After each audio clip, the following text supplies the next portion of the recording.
gravação, ok? Vamos lá.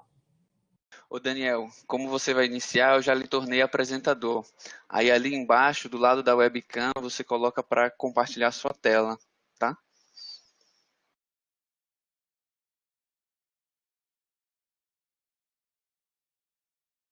Conseguiu me encontrar?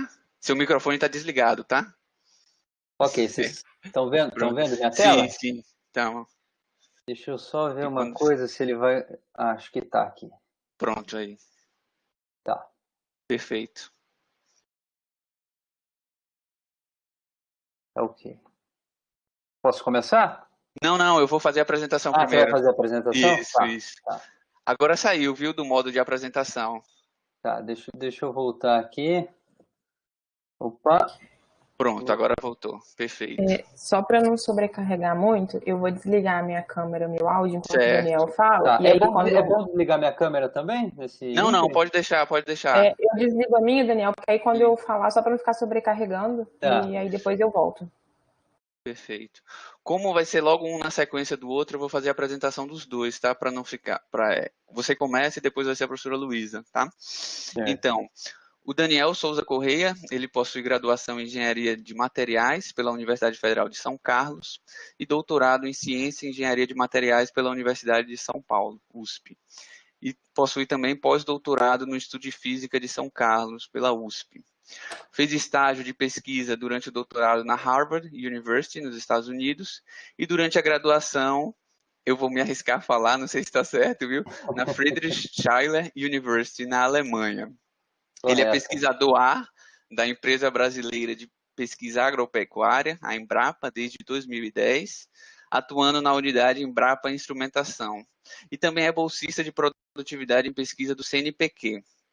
Ele é professor orientador na UFSCar desde 2012, sendo credenciado tanto nos programas de pós-graduação em Química quanto de Biotecnologia. Ele possui experiência na área de Ciência, Engenharia de Materiais e Nanotecnologia, com ênfase em materiais poliméricos, compósitos e híbridos, atuando nos seguintes temas: desenvolvimento de sensores e novos materiais para agricultura e meio ambiente, sistemas de liberação e adsorção, nanofibras e filmes nanoestruturados, e também microfabricação a laser e espectroscopia de materiais.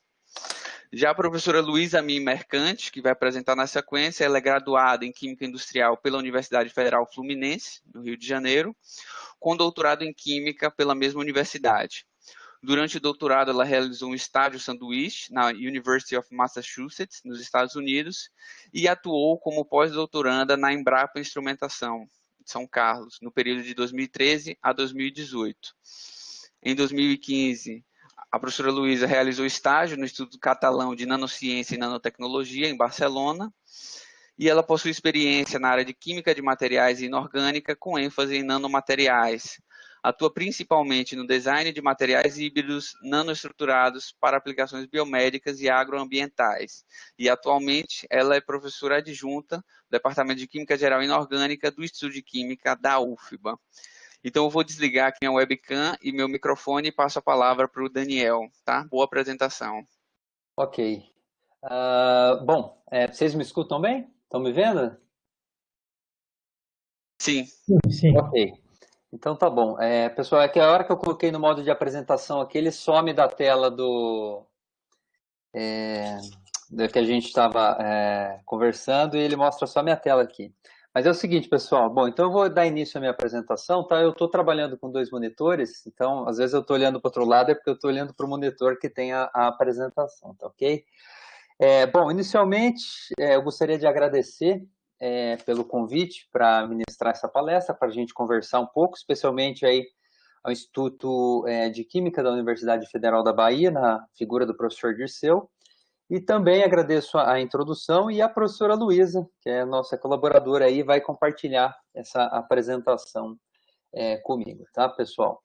Bom, basicamente, a gente vai falar um pouquinho hoje sobre o desenvolvimento de materiais compósitos para aplicações tanto agrícola quanto ambientais, né? E a gente faz questão de colocar agroambiental, porque o agro ele tem que andar junto com o ambiental, e é isso que acontece aqui no Brasil, né? Elas não são coisas díspares, tá? Então, para quem não conhece,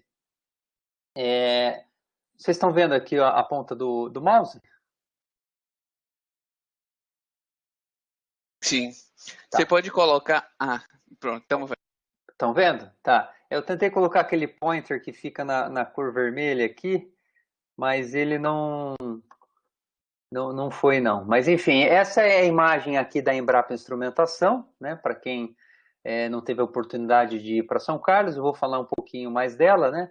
Bom, então, antes da gente falar especificamente da pesquisa, a gente vai falar um pouco da missão da Embrapa, né? A Embrapa, para quem não conhece, é a empresa brasileira de pesquisa agropecuária, tá?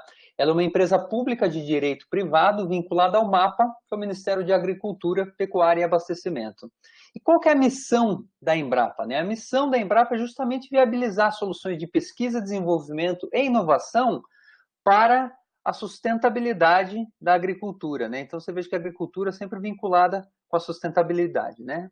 E tudo isso para o benefício da sociedade brasileira, né? A Embrapa ela já foi fundada aí há muitos anos, né? Em 1973, tá ok? Numa época em que o Brasil era importador líquido de alimentos, né? Então a gente importava muitos dos nossos alimentos, nós tínhamos racionamento de alimentos, e hoje em dia o Brasil aí é um dos grandes players mundiais na produção e exportação de alimentos, né? E isso se deve justamente à pesquisa, desenvolvimento e inovação do Brasil e aos nossos produtores, grandes, pequenos e médios, que fizeram um belo trabalho aí ao longo desses anos, garantindo segurança alimentar aí para o Brasil e também para muitos países do mundo com a exportação de alimentos, tá? A Embrapa, ela tem aproximadamente 9 mil empregados, tá? Esse número tem variado um pouquinho, porque ela teve um programa de demissão incentivada recentemente, mas ela está em torno aí, de 9 mil funcionários, onde mais de 2 mil deles são pesquisadores, tá? Grande maioria deles com doutorado, atuando aí nas várias linhas de pesquisa relacionada ao agronegócio e ambiente, né? Ela tem, basicamente, 43 centros de pesquisa e serviço ao longo do Brasil, né? E tem cooperação internacional com diversos países da América, da Europa, da Ásia e da África, tá, pessoal? Eu peço desculpas aí os slides, eles estão em inglês, mas eu acho aí que a gente vai falando em português aí, vai dando para vocês acompanharem, para quem não tiver, obviamente, familiaridade, né? Bom, então, como é que as unidades da Embrapa elas estão organizadas, né? Basicamente, a gente tem unidade da Embrapa em quase todos os estados do país, né? E, inclusive, aí na Bahia, a gente tem Embrapa Mandioca e Fruticultura, né? Então, a gente tem o headquarters, né? Que é a Embrapa Sede, que fica localizada em Brasília, tá? Porque a Embrapa está vinculada ao MAPA, então a diretoria, a presidência, a diretoria fica localizada em Brasília, né? E aí a gente tem uma série de setores e diretorias e gerências lá. E aí a Embrapa, ela tem, basicamente, ela é dividida, né, nos chamados centros temáticos nacionais, certo? Nos centros de produtos e nos centros ecorregionais e agroflorestais, tá?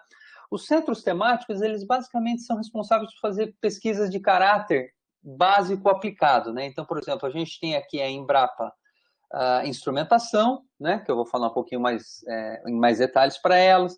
A gente tem também a Embrapa Meio Ambiente, né?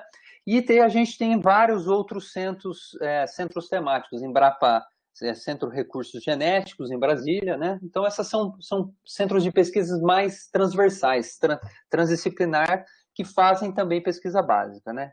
Nós temos também os chamados Centros Nacionais de Produto, que aí o foco de desenvolvimento são produtos específicos. Por exemplo, nós temos a Embrapa Arroz e Feijão, nós temos a Embrapa Soja, Embrapa Trigo, Embrapa Uva e Vinho, cujo foco dela é justamente desenvolver esses produtos, fazendo melhoramento genético, manejos, técnicas de manejo de produção e assim por diante. E nós temos também os centros chamados ecorregionais, cuja vocação dele é desenvolver a agricultura levando-se em consideração as características específicas daquela região. Então, por exemplo, a gente tem Embrapa Amazônia Oriental, Embrapa Amazônia Ocidental, nós temos aqui em São Carlos também a Embrapa Pecuária Sudeste e assim por diante, tá? Então, isso aí que compõe as várias unidades da Embrapa. Ela tem uma permeação muito longa, né, uma permeação grande ao longo de todo o Brasil. Tá? Bom, falando especificamente da Embrapa Instrumentação, que é a unidade que eu estou lotada, e que a Luísa atuou aí por quase 6 anos como pós-doc, né? Ela foi fundada em 1984, em São Carlos, no estado de São Paulo, por físicos, basicamente aqui do Instituto de Física de São Carlos, né? Cujo foco inicial era desenvolver, né, novos equipamentos para utilização na agropecuária, né? Então, atualmente, ela tem 89 empregados. Essa foi uma foto que foi tirada no evento comemorativo dela há 2 anos atrás. Tá? E ela, então, essa Embrapa Instrumentação, ela está localizada em São Carlos, tá? Aqui está um mapa, né, do estado de São Paulo. São Carlos está localizado mais ou menos no centro do estado. Então, para aqueles que não conhecem, eu já adianto o convite para vir conhecer a cidade, vir conhecer a Embrapa Instrumentação tão logo a pandemia nos deixe e as coisas voltem à normalidade, né? Porque nós estamos em teletrabalho no momento. Então, São Carlos é uma cidade de tamanho médio, ela tem 240 mil habitantes, né, com altitude de 856 metros, tem um clima aí bastante agradável, e ela foi reconhecida, né, ela é reconhecida como a capital da tecnologia do Brasil, né, porque apesar dela ser uma cidade pequena, ela tem muita tecnologia, né, muito investimento, muitas universidades e inclusive companhias spin-offs que dão essa característica para ela de ser uma cidade tecnológica, né? Do ponto de vista de universidade, nós temos 2, né? A USP, campus São Carlos aqui, e a Universidade Federal de São Carlos. Nós temos também uma universidade privada aqui, uma faculdade técnica e 2 unidades da Embrapa, que é a Embrapa Instrumentação e a Embrapa Pecuária Sudeste, né? Ela é um polo tecnológico, ela tem vários centros de pesquisa e tem aí ao redor, né, apesar do seu tamanho limitado, tem em torno aí de 700 indústrias, incluindo diversas spin-offs que são geradas aí pelas universidades, pela Embrapa também. É importante mencionar que nós atuamos muito fortemente em parceria com diversas universidades, né? E especialmente as que estão lotadas aqui em São Carlos, porque é uma questão de logística, né? Então a gente recebe, eu mencionei com vocês que nós temos 90 funcionários, né? Mas a gente tem em torno aí de mais de 220 bolsistas entre pós-doutorandos, doutorandos, mestrandos, alunos de graduação e estagiários, né? Então é uma parte muito importante para a gente, para auxiliar na missão da unidade. Tá? Bom, do ponto de vista de linhas de pesquisa, né, a Embrapa Instrumentação ela se debruça basicamente sobre 5 linhas de pesquisa. Automação e agricultura de precisão, ok? Química e tecnologia da biomassa, certo? Meio ambiente e conservação de recursos naturais, nanotecnologia aplicada ao agronegócio e instrumentação para pós-colheita. Então, os pesquisadores da unidade, que são em torno de 30, né, eles se dedicam basicamente a essas 5 linhas de pesquisa. Mas é muito importante mencionar, né, que essas linhas de pesquisa, elas não são estanques, não são fechadas. Muito pelo contrário, elas têm uma permeação muito grande, né? E é isso que dá o caráter interdisciplinar das nossas pesquisas, tá ok?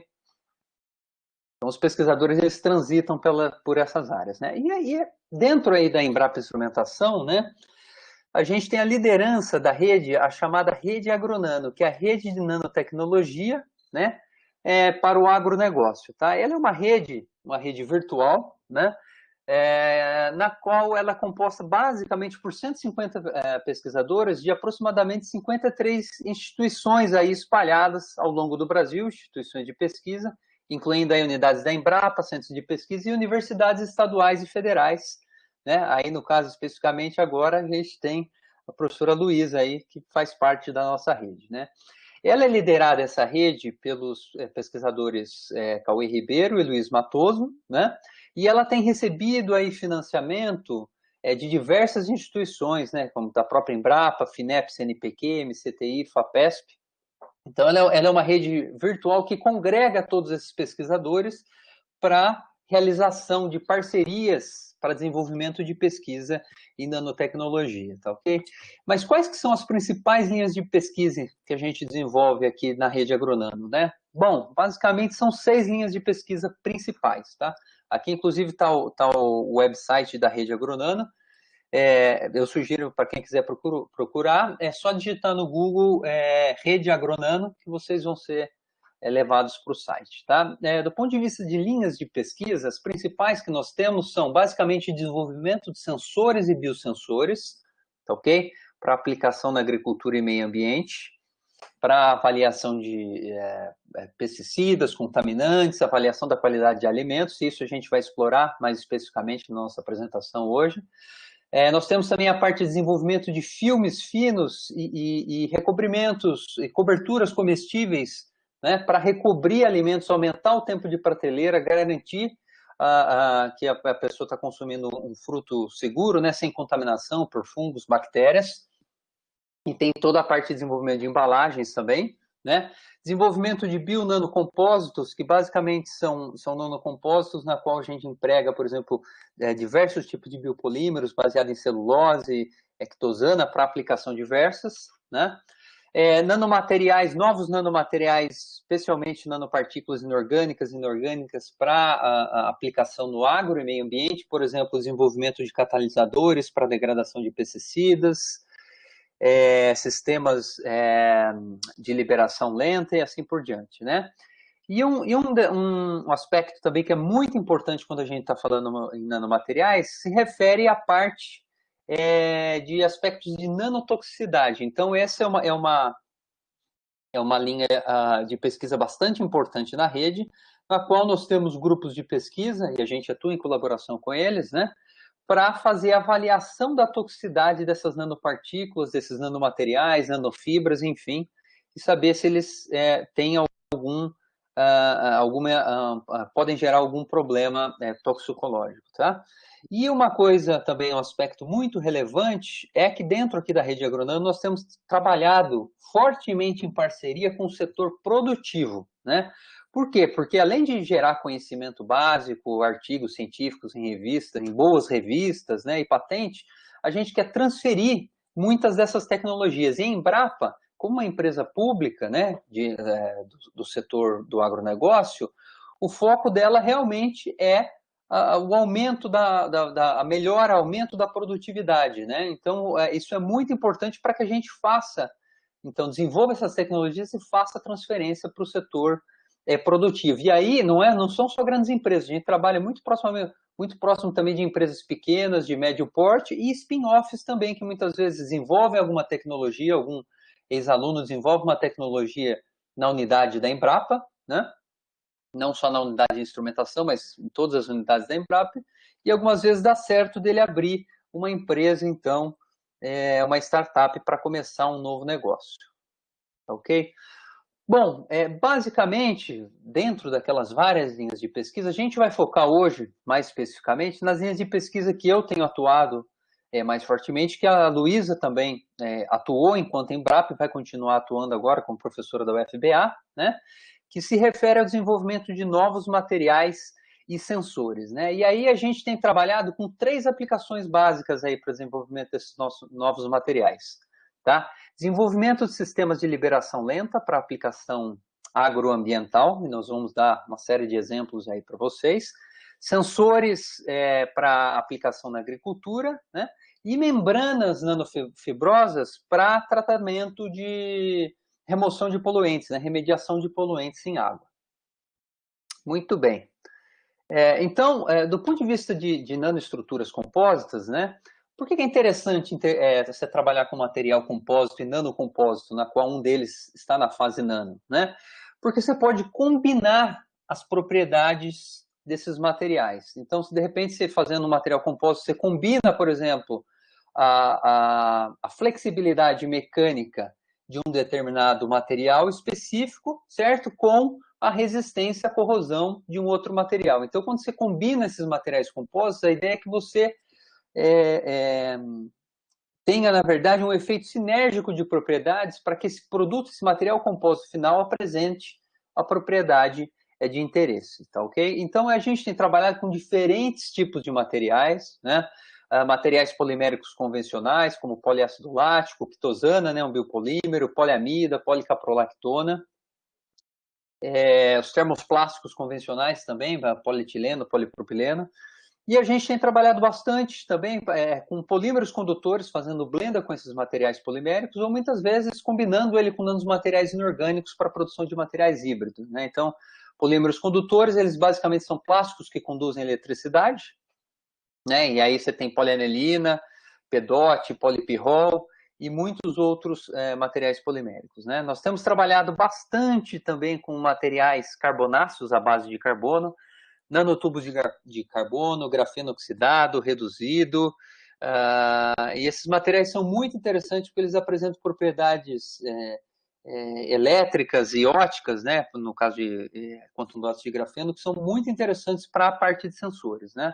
Temos trabalhado também com materiais 2D, tá, nanomateriais 2D, que aí o grafeno, ele entra aqui também como nanomaterial 2D, né, mas aqui foi dado um exemplo do sulfeto de molibdênio, ok? Nanopartículas inorgânicas também, nós temos trabalhado com diferentes sínteses de nanopartículas de ouro, prata, nanopartículas de óxido, sintetizando, caracterizando e aplicando elas nesses nanomateriais, e algumas biomoléculas também, né? Como enzimas, mas você pode utilizar DNA, por exemplo, para utilização em sensores.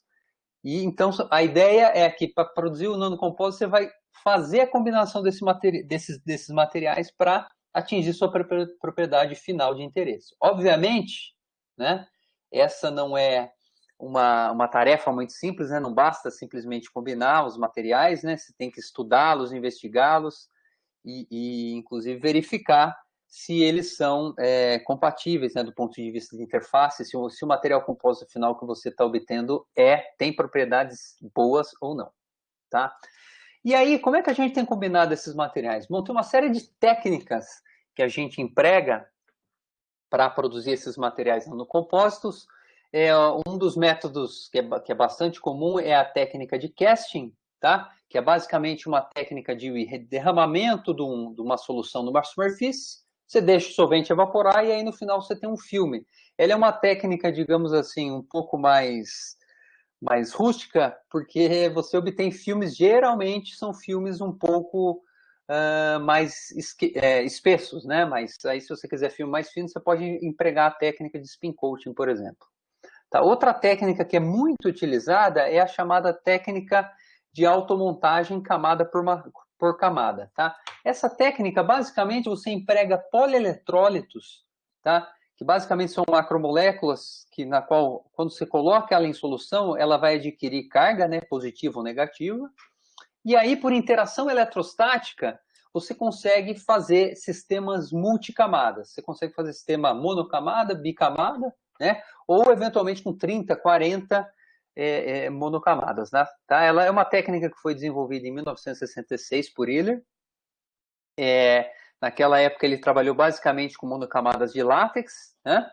E em 1991, esse pesquisador Gerald Ecker, ele estendeu esse conceito da técnica de automontagem para polieletrólitos solúveis, tá? Então, basicamente, ele consiste em você faz a imersão de um substrato, como indicado aqui nesse diagrama esquemático, né? Numa solução de policátion, por exemplo, né? E aí, se você tiver um substrato carregado negativamente, essa camada de policátion vai ser absorvida aqui na superfície, né? E depois você faz uma solução de lavagem para remover aquela camada que não está fortemente aderida.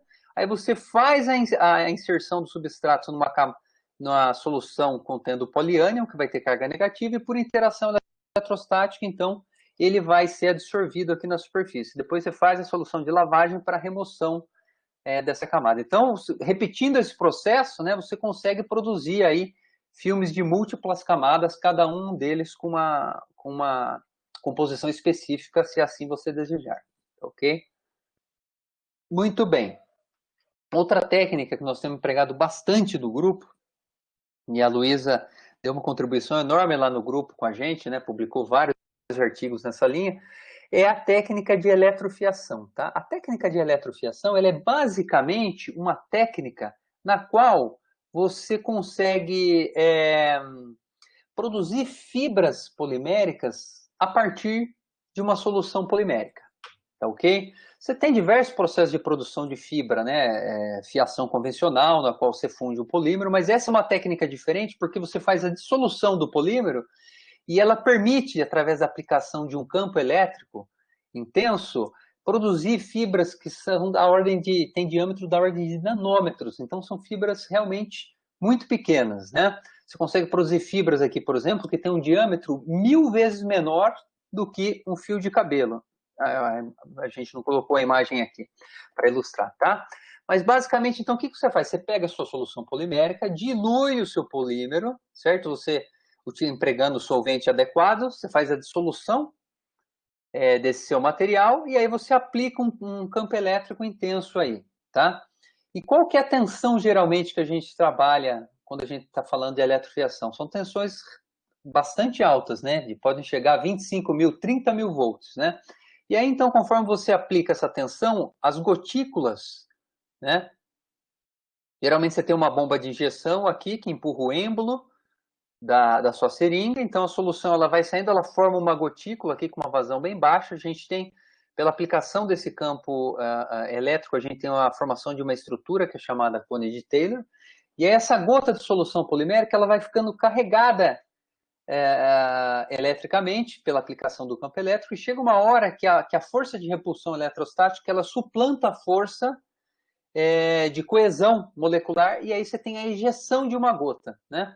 Como essa gota está carregada, né, e você tem um coletor que está aterrado aqui, ela é direcionada até esse coletor, e durante esse intervalo, essa gota ela vai sofrendo estiramento, o solvente vai evaporando, e aí você tem a formação dessa fibra no seu coletor metálico, tá? Então, qual que é a vantagem da técnica de eletrofiação? Ela é uma técnica bastante interessante porque ela permite obter estruturas 1D, né, no formato de fibras com altíssima razão área superficial volume. É uma técnica de relativamente simples, né, e baixo custo. E a grande vantagem dela é que ela permite a produção não só de fibras poliméricas, mas você pode produzir, por exemplo, fibras cerâmicas, fibras compósitas. Aí você pode misturar nanopartículas metálicas ou cerâmicas na sua solução polimérica e fiar ela aqui. Ou você pode fazer um processo de modificação superficial após o tratamento. Então, depois que você produziu sua fibra, você vai e faz a imersão dessa fibra ou pinga uma solução contendo seus nanotubos de carbono, nanopartículas metálicas e assim por diante. Então, você pode ter a modificação tanto no bulk quanto na superfície das fibras, tá? Então, aqui tem uma foto de um sisteminha de eletrofiação, tá? Aqui, basicamente, esse sistema está dentro de uma caixa. Uma caixa, geralmente, a gente deixa a caixa isolada por conta da tensão que é bastante elevada. Essa é a bomba de infusão. Aqui, ó, se vocês conseguem ver, tem a seringa, né? A bomba de infusão ela vai empurrando o êmbolo. Aqui está a ponta da agulha, né? E esse é o coletor metálico na qual a fibra é coletada. Então, a gota de solução, ela viaja, né? Ela faz esse trajeto, daqui até aqui. A distância geralmente varia, depende da formulação do seu sistema, tá ok? E outra técnica, então, né? Então, essa é a técnica de eletrofiação. Você tem a aplicação de um campo elétrico. Uma outra técnica muito interessante, né, que tem sido empregada para a produção de fibras é a técnica chamada fiação por sopro em solução. Tá? Esse é um método alternativo para a produção de fibras, e ele foi desenvolvido por Medeiros e colaboradores da Embrapa, aqui no caso o Matoso, e pesquisadores do ARS, que seria a Embrapa americana, né, que é o Agricultural Research Center. Eles publicaram esse artigo aqui em 2009, fizeram uma patente, e é uma técnica que tem dado aí um impacto bastante interessante. Por quê? Porque nesse caso aqui você consegue produzir fibras poliméricas, mas a força motriz para a produção das fibras agora não é mais a aplicação de um campo elétrico, e sim é basicamente um gás pressurizado que faz o arraste da solução polimérica, né, em alta pressão, e aí então você tem a formação das fibras, né? Então, aqui, ó, basicamente, você tem novamente a sua bomba de infusão, a seringa aqui, a solução polimérica vai estar aqui dentro, e nesse caso você usa uma seringa, na verdade, coaxial, tá? Então aqui tem um corte do perfil transversal dela, e dentro aqui desse tubo coaxial, da parte interna, você passa a sua solução polimérica. Aqui na parte externa, você vai ter o fluxo de gás pressurizado, tá ok? Então, é esse fluxo de gás pressurizado que faz o arraste da solução polimérica, promove a evaporação do solvente e aí você tem a formação das fibras, né? Por que é tão interessante essa técnica, né? Bom, primeiro porque ela tem uma produtividade bastante superior à técnica de eletrofiação. Ela pode chegar a 50 vezes mais, você consegue produzir 50 vezes mais fibras que a técnica de eletrofiação. E a vantagem dela é que, como você não aplica a tensão, você consegue basicamente fazer o depósito in situ, tá? Então, para sistemas de liberação lenta, por exemplo, para desenvolvimento de curativos inteligentes, você consegue fazer a deposição diretamente sobre a mão da pessoa, sobre, se for o braço, perna e assim por diante. No caso, se for aplicação médica veterinária, você consegue fazer a aplicação diretamente no local na qual você precisa colocar o seu sistema de liberação lenta, e eu vou falar um pouquinho mais para frente. Tá? Então, uma técnica aí muito interessante. Tá? Então, agora falando mais especificamente dos trabalhos que nós temos desenvolvendo, empregando nanomateriais compósitos e as técnicas de modificação que eu mencionei para vocês, eu vou dar alguns exemplos. Tá? Bom, um aspecto muito relevante aí é que a demanda por alimentos, né, ela tem crescido fortemente ao longo dos anos. Tá? Então, basicamente aqui você tinha demanda, né, de quilo por pessoa por ano. Então, olha esses números aqui, por exemplo, relacionados à carne. 26 quilos por ano. Né? Em 2030 é esperado que chegue a 45, em 2050 a 49. Então, a demanda de produção de alimentos, existe uma demanda muito grande para que você tenha aumento de produção, certo? Com preservação. Você tem que conciliar isso aí com preservação ambiental, né? Bom, então, um dos aspectos que tem acontecido para esse aumento de produção, especialmente a parte de proteína animal, né, é o aumento do consumo de antibióticos para tratamento de animais, né? Então, só para vocês terem uma ideia, o mercado de drogas bactericidas, né, ele é esperado para crescer de 27 bilhões em 2015 para 35 bilhões em 2022, né? E aí, basicamente, esses antibióticos, eles são muito empregados aí, tanto na parte de suinocultura, quanto bovinocultura, quanto na parte de granjas, tá? Então, técnicas, né, que basicamente permitam você diminuir a quantidade de antibiótico empregado são muito relevantes, tá? Porque você tem, na verdade, aí diminuição, então, da quantidade de problema de contaminação em alimentos ou antibiótico residual que pode ficar aí na carne, né? Além de ter um custo elevado também para o produtor a aplicação desses antibióticos, né? Então, a gente tem a nanotecnologia, ela se mostra como uma técnica muito interessante para você utilizar esses materiais microbicidas, né? Mas empregando uma quantidade menor, utilizando, então, técnicas de encapsulamento, tá? Então, com isso você consegue, por exemplo, diminuir custos, diminuir toxicidade por superdosagem e assim por diante. E aí tem uma série de micro e nanoestruturas que podem ser empregadas para carregar antibióticos, né? Como dendrímeros, lipossomas, micelas, nanosferas, nanocages, enfim, tem uma série de sistemas que você pode empregar, e aí, dependendo da aplicação, você escolhe o sistema mais adequado para você.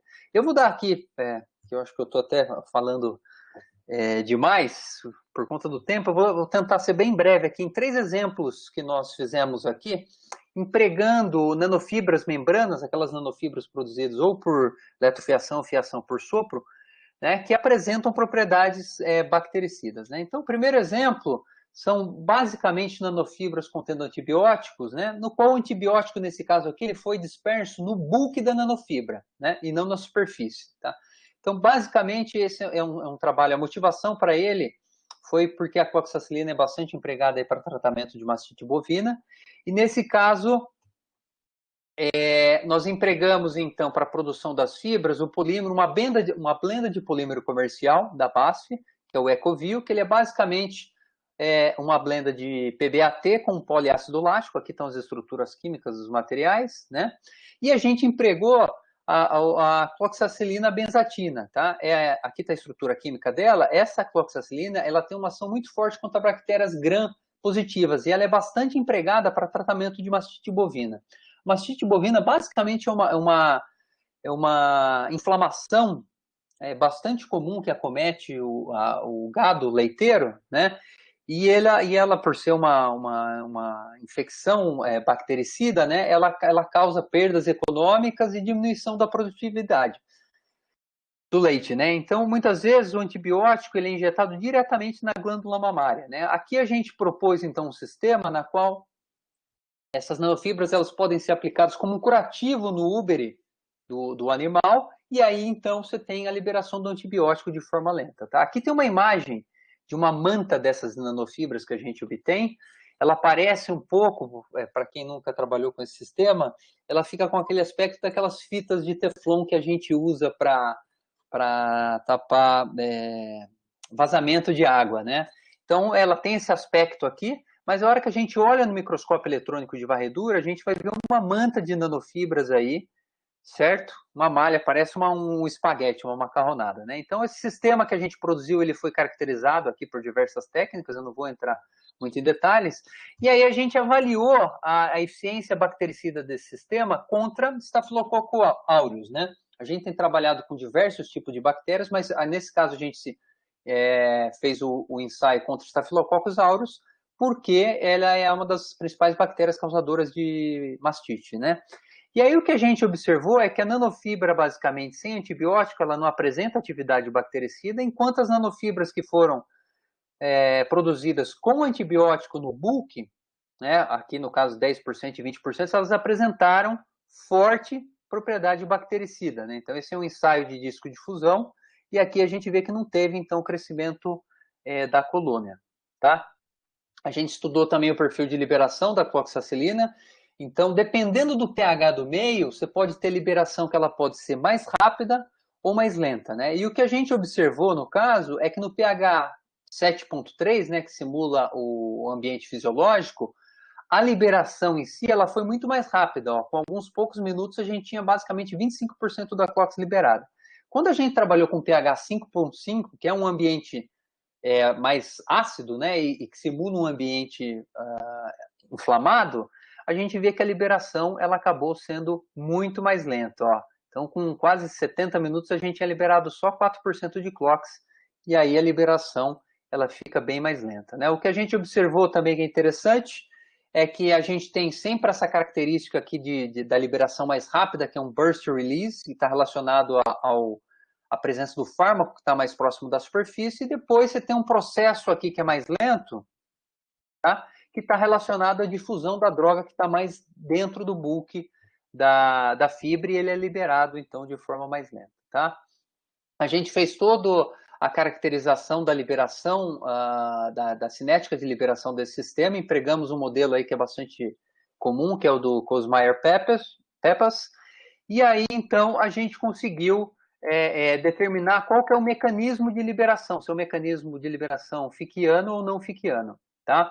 Aqui tem algumas imagens para vocês verem das nanofibras. Ó, aqui é basicamente a nanofibra em pH 7.3, né? Isso aqui é a fibra sem o fármaco, aqui é a fibra com o fármaco após 15 minutos. Então a gente vê que a gente tem a formação aqui de erosões bastante claras aqui na superfície da fibra, e é isso que faz com que a gente tenha uma liberação muito rápida nesse pH fisiológico. Em contrapartida, no pH ácido, olha só, em pH 5.5, após 15 minutos, a gente basicamente não tem ainda a formação de nenhuma erosão. Então, dependendo aí da formulação que você emprega no meio e do pH que você utiliza, você consegue mesclar e variar essa liberação das fibras, tá? Um outro exemplo de um sistema bastante interessante que a gente desenvolveu, nesse caso a gente empregou uma nanofibra eletrofiada coaxial, tá? Para tratamento de mastite bovina. Então, nesse caso, o sistema de eletrofiação coaxial, ele tem uma agulha que ele é similar àquela agulha que eu mostrei para vocês do sistema de eletrofiação. É um sistema coaxial no qual, na parte de dentro da agulha, passa uma solução polimérica de uma composição específica, e na parte de fora, que é o chamado shell, você pode utilizar uma outra formulação. Então, aqui no caso, nesse trabalho que a gente desenvolveu, a gente utilizou como shell quitosana, e no core o PVA mais a tetraciclina, que também é um antibiótico, tá?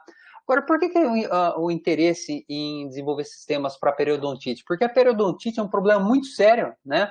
Ela é uma infecção causada por bactérias, e ela causa uma destruição que é irreversível, né? Tanto da parte óssea quanto da parte da gengiva, um problema seríssimo, né?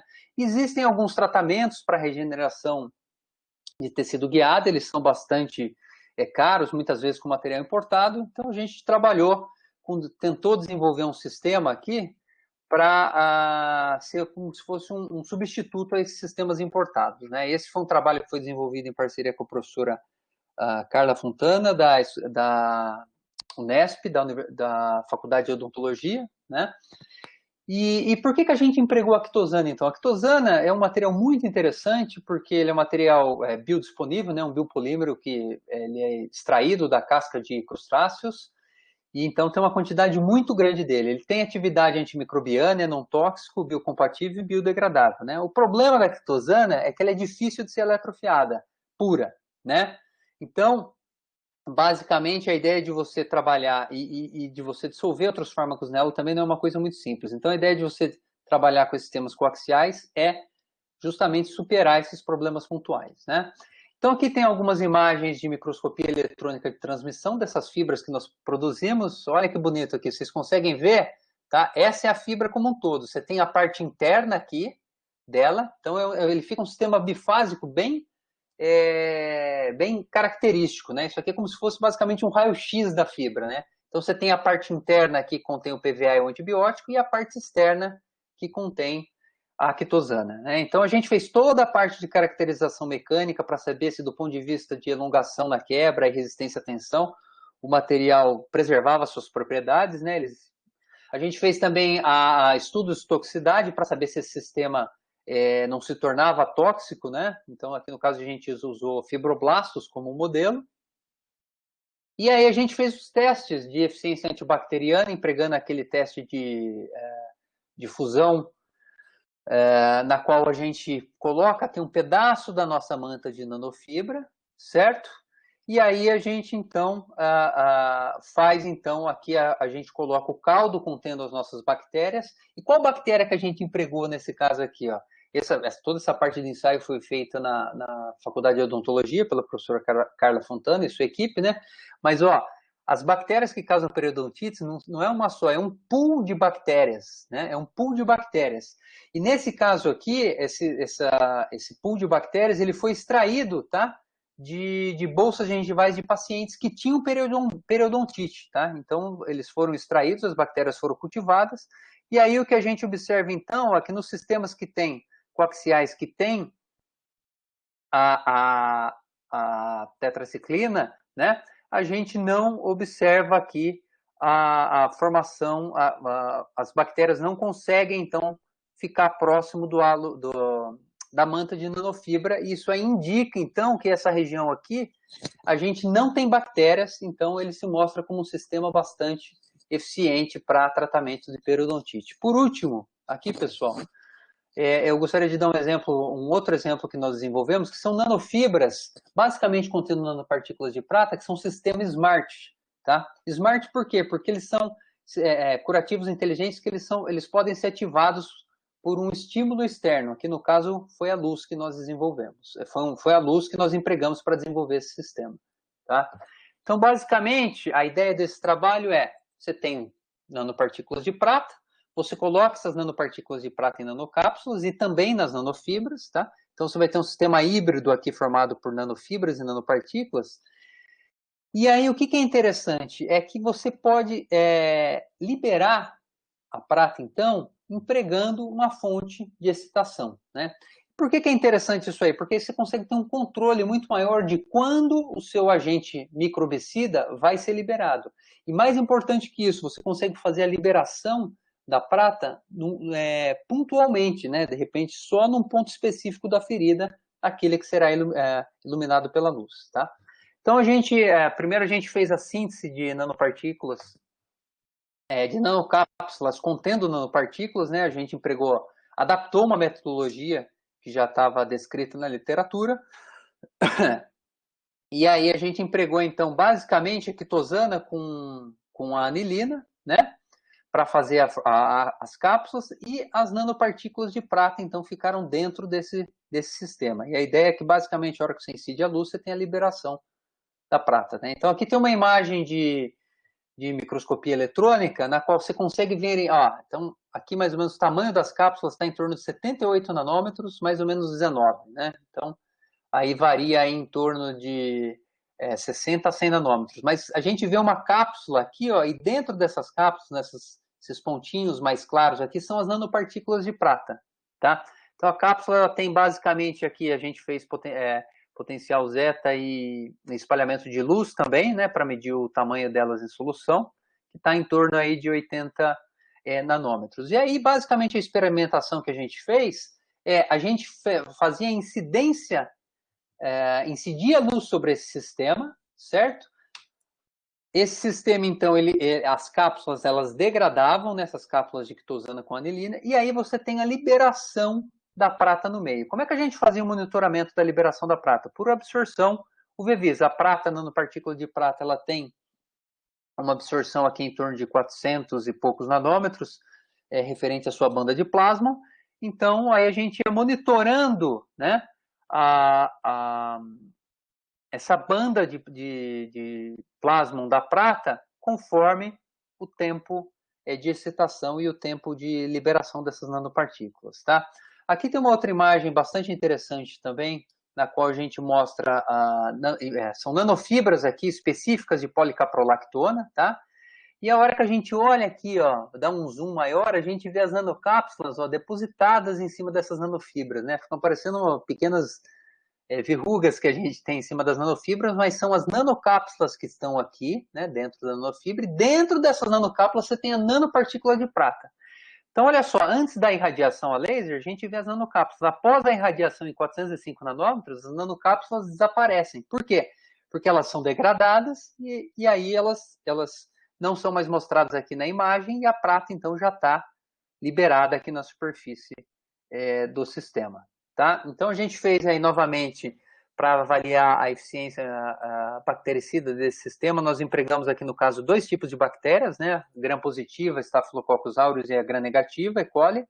E aí a gente observou, então, aqui no caso, um halo de inibição quando essas mantas foram irradiadas com luz e, consequentemente, você teve a liberação da prata, que é um material bactericida, tá? Então, pessoal, esses eram alguns exemplos que eu queria dar para vocês referente à parte de liberação, né? E agora a Luísa vai falar mais especificamente sobre a parte de desenvolvimento de alguns sensores, né, para aplicação agroambiental e também sistemas para distorção de poluentes. Obrigado.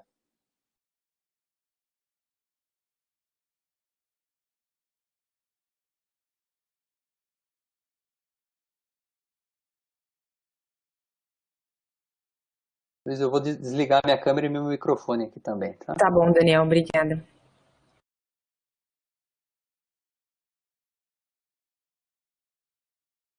Vocês estão vendo a minha tela? Sim. Estamos sim. Beleza. Deixa eu colocar uma da apresentação aqui. Eu vou tentar usar o laser. Da mesma forma que o Daniel falou, como eu estou com 2 monitores, eu não estou olhando para a câmera porque eu estou olhando para a apresentação que está no monitor de cima. Bom, dando continuidade, então, à apresentação, como o Daniel mencionou, agora nessa segunda parte eu vou apresentar os resultados de trabalhos desenvolvidos na Embrapa, onde o foco foi o desenvolvimento de sensores químicos e o desenvolvimento de membranas para remoção de contaminantes. Bom, se a gente pensar de uma forma ampla, né, um sensor químico, ele pode ser definido como qualquer dispositivo que ao interagir com um analito de interesse, né, ele vai te dar uma resposta, uma variação de uma propriedade química que vai poder ser, então, reconhecida em um sistema, em um sinal mensurável. Então, aqui a gente tem um diagrama em blocos do que seria um sensor químico. Então, a gente tem aqui os 2 principais componentes que estão em séries, que é a camada ativa, que é ela que é responsável por interagir com o material de interesse, né, com o analito que está sendo analisado, e a obtenção dessa informação analítica ela está diretamente relacionada com a capacidade que essa camada ativa tem de reconhecer a espécie e o analito de interesse. Então, essa camada ativa está associada a um transdutor que vai ser responsável, então, por traduzir essa alteração dessa propriedade em um sinal elétrico mensurável. Então, esse sinal ele é condicionado, né, ele é processado, e aí sim a gente tem a visualização da informação. Mais especificamente na Embrapa, qual que é o nosso interesse, então, né? Qual que é o interesse do desenvolvimento dos trabalhos da Embrapa? Trabalhar com materiais, com nanocompósitos, tanto na forma de filmes finos, quanto de membranas e nanofibras, para modificação dessa superfície ativa. E utilizar diferentes tipos de transdutores. Então, a gente pode tanto avaliar uma variação de resistência, ou uma variação de uma propriedade eletroquímica, de uma propriedade óptica, ou até mesmo utilizar um conjunto desses sensores para produção de um sistema que é conhecido como língua eletrônica. E aí, na Embrapa, são utilizados língua eletrônicas impedimétricas que avaliam a variação da impedância dessa camada ativa na presença da amostra, né, de interesse. E qual que é o objetivo, né? Qual é o principal foco para o desenvolvimento desses sensores? É que eles apresentem o maior número dessas propriedades que estão aqui listadas. Então, que seja de baixo custo, que sejam seletivos, que apresentem baixo limite de detecção, que sejam de fácil operação e que tenham a possibilidade de serem miniaturizados com o objetivo de produção de dispositivos portáteis. Então, a gente sempre escolhe tanto o nanocompósito que a gente vai utilizar como o transdutor de forma a atender o maior número de requisitos que estão listados aqui possíveis. Eu vou tentar mostrar agora uma série de exemplos que a gente separou para essa apresentação. Antes de começar os resultados em si, eu queria deixar claro que eu não participei efetivamente de todos os trabalhos que eu vou apresentar, mas a ideia é mostrar de uma forma mais ampla possível os trabalhos que vêm sendo desenvolvidos na Embrapa. Então, aqui começando pelos sensores eletroquímicos, esse foi um projeto desenvolvido para análise de ureia em leite. A ureia é um contaminante usada para adulterar leite no intuito de recompor a porcentagem proteica quando o leite é diluído, né, com água. Então, para recompor o teor de proteína, eles adicionam ureia. E acima de uma concentração, essa ureia apresenta malefícios para a saúde dos seres humanos, né? Então, aqui qual foi a nossa estratégia? Primeira etapa foi a obtenção de uma plataforma baseada em nanofibras eletrofiadas, e aí a gente escolheu dois polímeros, a matriz polimérica, né, que é a matriz que é responsável pela formação da fibra, foi a poliamida 6, que é um polímero que a gente usa bastante na técnica de eletrofiação, porque ele possibilita a obtenção de fibras homogêneas e com a distribuição estreita de tamanho. Para melhorar as propriedades condutoras, né, para facilitar a transferência eletrônica, uma vez que a gente tinha o objetivo de produzir um sensor eletroquímico, a gente utilizou dois semicondutores, um semicondutor polimérico, que é o polipirrol, que é um polímero condutor, e as nanopartículas de óxido de zinco. Então, aqui tem a imagem de microscopia eletrônica de varredura das nanofibras de poliamida 6 e polipirrol, e aqui após o processo de funcionalização com as nanopartículas de óxido de zinco. Então, a gente pode ver que a superfície está totalmente recoberta, né, com as nanopartículas, e ela se mantém presa na superfície da nanofibra por meio de uma interação eletrostática. Então, porque isso é importante para que não ocorra o lixiviamento desses nanomateriais durante o processo de análise, que a gente vai perdendo eficiência de sensoriamento.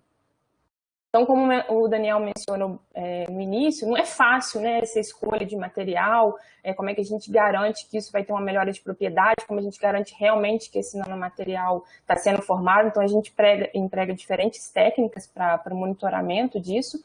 E aqui é um exemplo, quando a gente está tratando de sensores eletroquímicos, a gente utiliza muito a voltametria cíclica de varredura para acompanhar, então, as diferentes etapas de modificação da superfície do eletrodo. Então, aqui na curva preta, a gente tem o eletrodo puro, né, que foi um substrato vítreo recoberto com óxido de estanho doprado com flúor, o FTO. Aqui, em azul, que está por baixo da curva verde, a gente tem a medida após a modificação com a nanofibra de PA6 e polipirrol. Então, a gente vê que a gente tem um aumento da intensidade de corrente, mostrando que a nanofibra sozinha já é capaz de melhorar a transferência eletrônica do processo.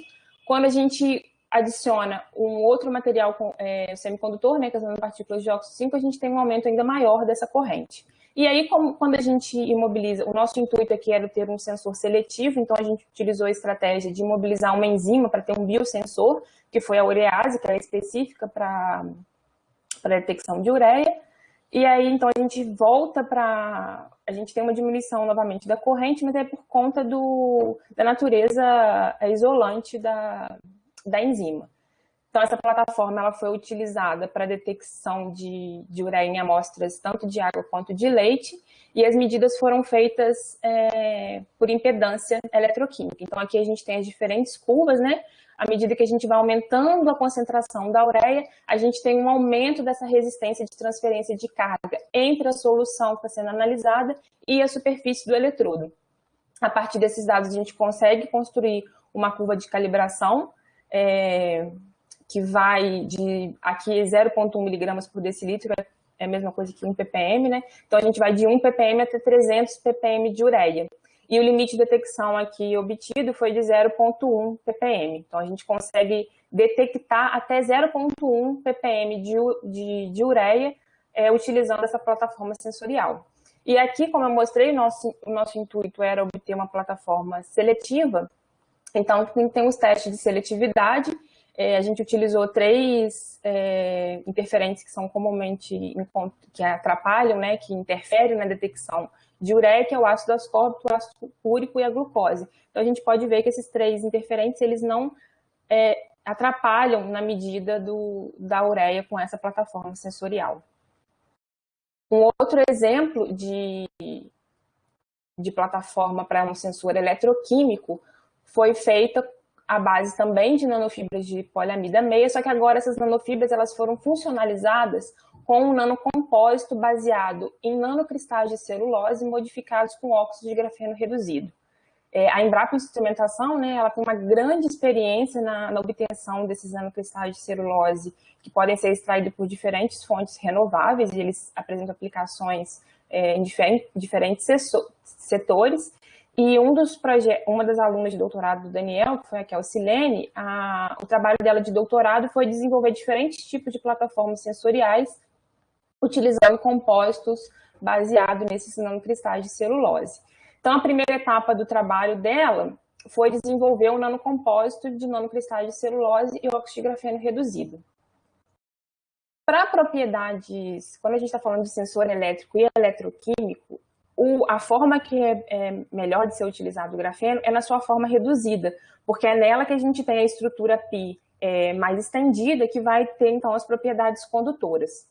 Só que a técnica de síntese utilizada na Embrapa para a obtenção do grafeno é uma rota de síntese química, que ela parte do grafite e ela é feita, né, em 2 etapas, ou 3, dependendo da forma de grafeno que a gente quer obter. Numa primeira etapa, a gente tem um processo de oxidação do grafite para a obtenção do óxido de grafite, e numa etapa posterior, então, a gente tem a esfoliação, né, para a separação das folhas do grafite, obtendo, então, o óxido de grafeno, que ele, por apresentar como é a forma oxidada, ele apresenta diferentes grupamentos oxigenados, que estão representados aqui por esses bolinhas vermelhas, e que conferem uma maior dispersabilidade em diferentes solventes.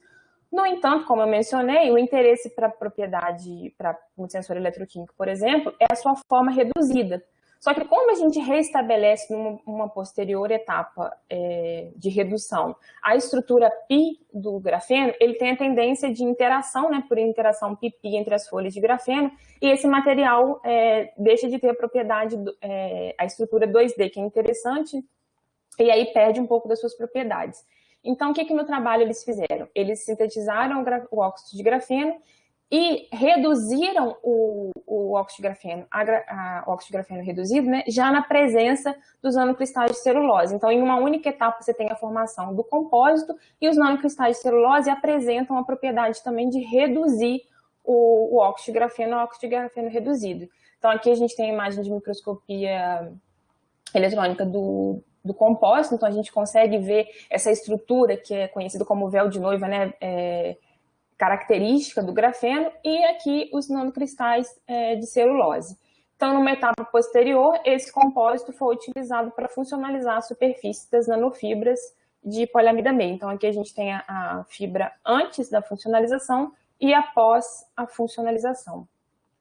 E essa plataforma ela foi usada para a detecção eletroquímica de mercúrio, né, que tem grande preocupação de contaminação de recursos hídricos com metais pesados. Então, aqui a gente tem as medidas de voltametria de pulso diferencial, DPV, onde a gente observa um aumento da intensidade da corrente com o aumento da concentração de mercúrio. E aqui a gente tem a curva de calibração, que nesse trabalho, né, o limite de detecção foi de 0,52 micromolar de mercúrio. Eles também fizeram testes de seletividade e viram que não tem interferência de outros metais, né, de cádmio, de chumbo e de cobre para a detecção do mercúrio com essa plataforma.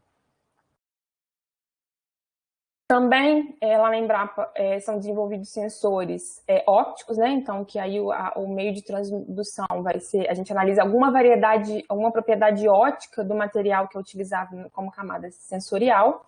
E aqui também, continuando com os trabalhos da Kelsilene, ela desenvolveu um compósito baseado em nanoiscas de celulose com nanopartículas de prata. Então, aqui tem as imagens de microscopia só dos nanoiscas, né? E aqui depois esses pontinhos brilhantes mostrando a funcionalização, né? A formação das nanopartículas de prata na superfície dos nanocristais de celulose. E aí essa plataforma ela foi utilizada para análise de peróxido. O peróxido também é considerado um contaminante de leite, porque como ele é usado na indústria como por sua ação bactericida, pode ter contaminação de amostra de leite com peróxido. Então, como é que foi o funcionamento desse sensor? Foi um sensor colorimétrico, então foi monitorada a banda de ressonância plasmônica de superfície da prata em 410 nanômetros. E aqui a gente pode ver, que aqui também tem uma imagem que fica mais claro, né? Que tem uma variação da coloração, então a solução que originalmente era amarela devido à característica das nanopartículas de prata, ela vai descolorindo à medida que a concentração de peróxido vai aumentando. E isso ocorre porque, como o peróxido é um agente oxidante muito forte, ele acaba oxidando a prata na superfície dos nanocristais a óxido de prata. Então, por isso que a gente tem a variação da coloração. E aqui também os testes de interferente, então a gente pode ver que só tem variação de coloração quando esse nanocompósito está na presença do peróxido. Então, para outros metais e ácido úrico e glicose também, que podem interferir na medida do peróxido, não tem variação da cor. Então, aqui é uma tabela mostrando os resultados de recuperação, tanto em amostras de água, em amostras de água de rio, de água mineral, e em amostras de leite, mostrando que essa plataforma ela pode ser utilizada realmente para análise de amostras reais. Esse aqui é um outro sensor que foi desenvolvido pela Embrapa em um projeto de colaboração com a companhia Siena, de Campinas, que é um nanocompósito baseado em sílica, alumina, impregnados com permanganato de potássio para o monitoramento de etileno. Se a gente pensar na parte de desenvolvimento de sensores para a parte de alimentos, esses sensores eles podem ser desenvolvidos para duas grandes áreas, né? Ou para segurança alimentar, como eu mostrei os exemplos para segurança o último exemplo de peróxido em leite, ou para a parte de controle de qualidade. Então, a gente tem um grande problema hoje mundial, que é a parte de desperdício de alimentos. Então, segundo a ONU, né, a FAO, por ano são desperdiçados 1,3 bilhões de alimentos. Isso, se a gente pensa numa cadeia produtiva total, isso equivale a 30% do que é produzido é desperdiçado. Então, existe um grande interesse para o desenvolvimento de sensores que melhorem, né, que evitem esse desperdício. Então, o que a Embrapa, em parceria com a Siena, fez foi desenvolver esse sensor nanoestruturado, que foi batizado como sensor IVA, que ele é capaz de detectar o etileno, que é um hormônio responsável pelo amadurecimento da fruta. Então, esse sensor, que aqui tem uma ilustração, esse sensor originalmente é de uma coloração arroxeada, né, que está aqui também o filme, ele na presença de etileno ocorre a redução do permanganato, né, do manganês. Então, o permanganato ele oxida o etileno, então a gente tem a variação de coloração. E aqui é uma foto da etiqueta que pode ser adicionada à embalagem do alimento, e aí tem uma etiqueta, junto nessa etiqueta tem um QR Code, então com o celular você pode avaliar o grau de maturação da fruta. Esse trabalho ele saiu em diversos jornais e sites de divulgação, inclusive na Globo, tiveram várias reportagens sobre esse sensor. Eu só não coloquei o vídeo por causa do áudio também, que vocês acabariam não conseguindo ouvir a reportagem. Mas vocês podem encontrar mais informações sobre eles no próprio site da Embrapa. Os testes eles foram desenvolvidos tanto para mamão, banana e manga, se eu não me engano. Um outro foco, né, dos trabalhos da Embrapa é para o desenvolvimento de sensores para análise de compostos voláteis orgânicos, que são os contaminantes atmosféricos. Então, aqui essa foi uma plataforma que a gente desenvolveu de um sensor flexível e barato, né, de baixo custo, baseado em nanoiscas de quitina, funcionalizados tanto com 2 semicondutores, o óxido de zinco e a polianilina. Esse tipo de sensor, que são os sensores conhecidos como quimio-resistivos, eles se baseiam na variação da resistência do material que é utilizado como camada sensorial quando ele está na presença de um analito. Então, por isso que a gente escolheu funcionalizar, né, formar o nanocompósito com a nanoquitina com o ZMO e a planelinina. Então, aqui está uma representação da composição do material e a gente utilizou essa plataforma para detecção de etanol. Então, a plataforma ela foi capaz de detectar etanol numa faixa, se eu não me engano, de 20 até 100 ppm, com um limite de detecção de 17 ppm, e ela se mostrou seletiva mesmo frente a outros voláteis orgânicos, como acetona, clorofórmio e o formaldeído. Aqui é uma imagem mostrando a flexibilidade do sensor, e aqui nesse gráfico é só para mostrar realmente que a gente tem um sinergismo de propriedades quando a gente combina os três, né? Que a gente pode modular a propriedade elétrica do material quando a gente faz a combinação de diferentes materiais. Então, aqui a gente vê que a resistência do material ela diminui quando eu tenho a formação do compósito ternário, mostrando então que eu tenho aí a formação de uma heterojunção do tipo PN entre o semicondutor do tipo N zinco e o semicondutor do tipo P PAN. Então, isso melhora, diminui a minha barreira de ativação, né, facilitando, então, a transferência eletrônica para a utilização dessa plataforma como sensor. E aqui, rapidinho, não sei se ele vai... é um vídeo mostrando que, mesmo quando a gente tensiona essa plataforma, né, como aqui está sendo mostrado, a gente não tem alteração do sinal. Então, mostrando que a viabilidade dessa plataforma para ser utilizada como um sensor flexível para análise de voláteis orgânicos. Então, aqui tem novamente mostrando, né, tensionando por mais tempo, que a gente continua praticamente sem variação na linha de base, mostrando que, provando a flexibilidade da plataforma sensorial. Ainda para análise dos voláteis orgânicos, aqui, como o Daniel mencionou, a técnica de eletrofiação e também a técnica de eletrofiação por sopro, elas permitem a obtenção de nanofibras cerâmicas. Então, como é que a gente consegue isso? Um dos exemplos, a gente pode partir, junto com a solução polimérica, a gente pode adicionar íons de metais de transição.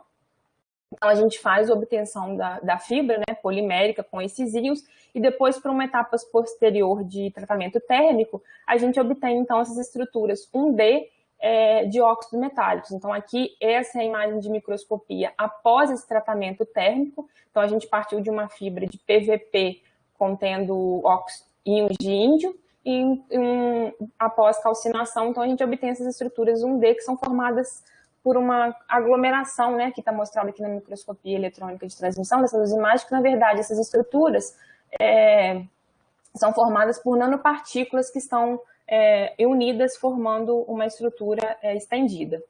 A gente funcionalizou essa plataforma com óxido de grafeno reduzido, então aqui também a gente consegue ver essa estrutura de véu do grafeno, né, mostrando que ele está esfoliado sobre a superfície, e aqui a gente provando uma microscopia de alta resolução, provando a cristalinidade do material inorgânico.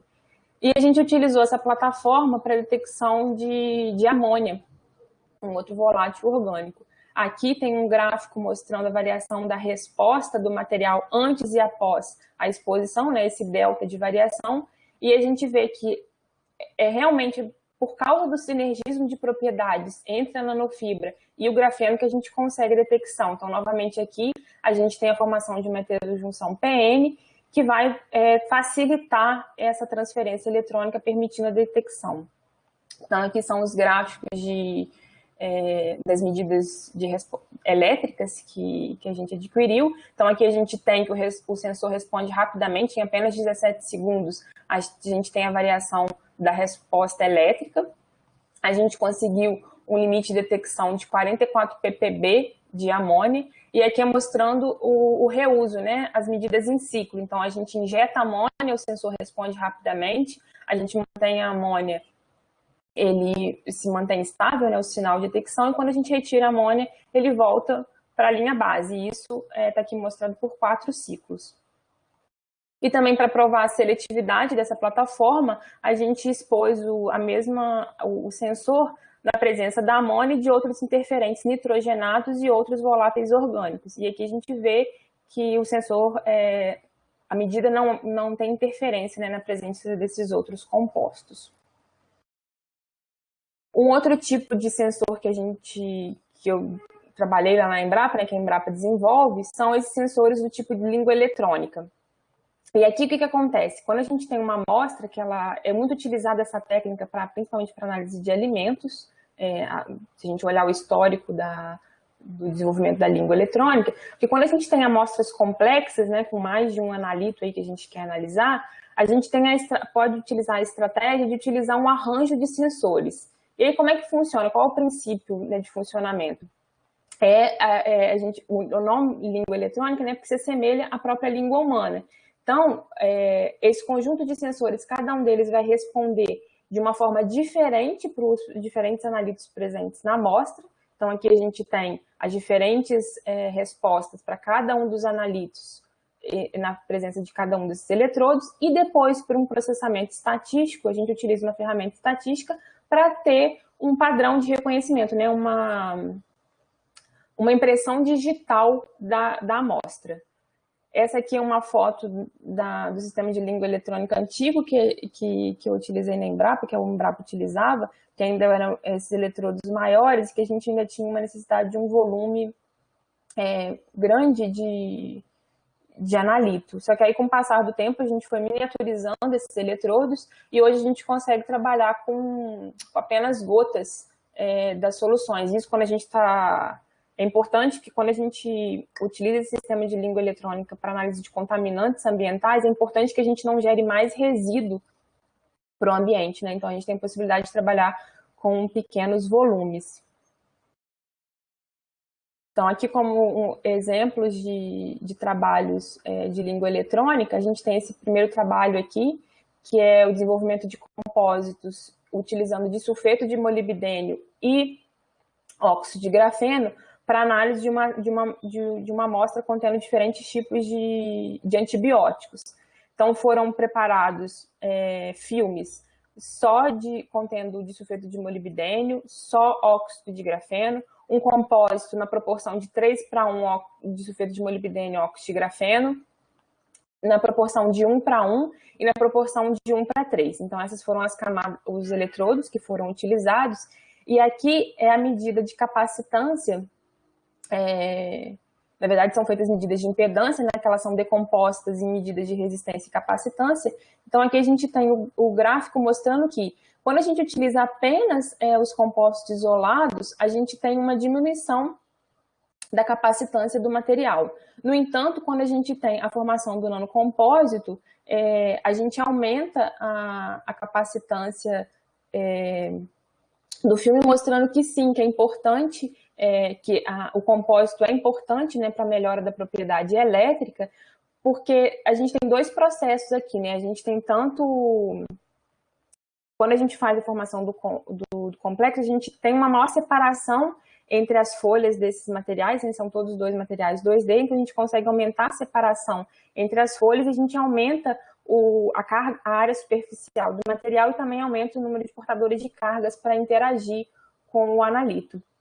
E aqui é o gráfico de PCA, né, que é uma das técnicas estatísticas utilizadas, mostrando que esse conjunto de sensores ele é capaz de diferenciar entre 4 antibióticos diferentes. E o limite de quantificação com esse sistema é de 0,5 nanomolar. Se a gente compara esse resultado com outros